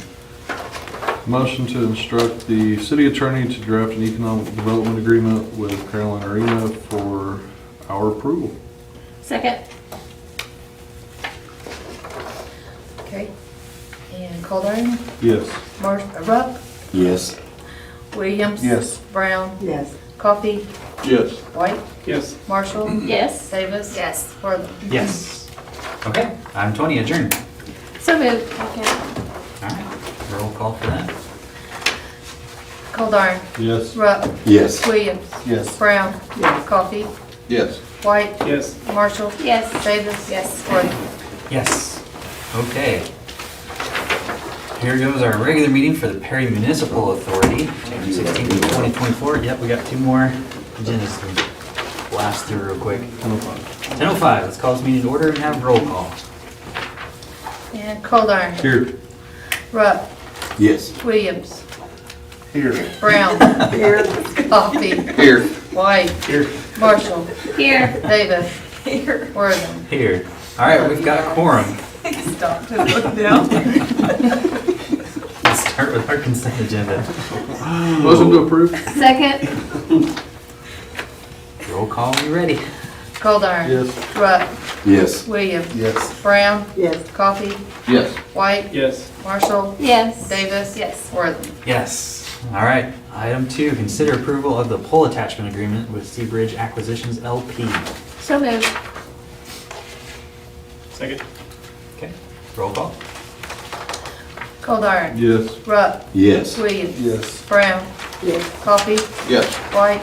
Yes. Marshall. Yes. Davis. Yes. Wortham. Yes. Okay. Now our... Motion to adjourn. Yep. Second. All right. Roll call for that. Goldar. Yes. Rupp. Yes. Williams. Yes. Brown. Yes. Coffee. Yes. White. Yes. Marshall. Yes. Davis. Yes. Wortham. Yes. Okay. Now our regular meeting for the Perry Facilities Authority. Call meeting in order and have roll call. Goldar. Present. Rupp. Here. Williams. Here. Brown. Here. Coffee. Here. White. Here. Marshall. Here. Davis. Wortham. Here. All right. We've got quorum. Item 1, consent agenda. Motion to approve. Second. Slowing down. I wanted to see how long. Starting to fall asleep now. Goldar. Yes. Rupp. Yes. Williams. Yes. Brown. Yes. Coffee. Yes. White. Yes. Marshall. Yes. Davis. Yes. Wortham. Yes. All right. Motion to adjourn? So moved. Second. Roll call. Goldar. Yes. Rupp. Yes. Williams. Yes. Brown. Yes. Coffee. Yes. White. Yes. Marshall. Yes. Davis. Yes. Wortham. Yep.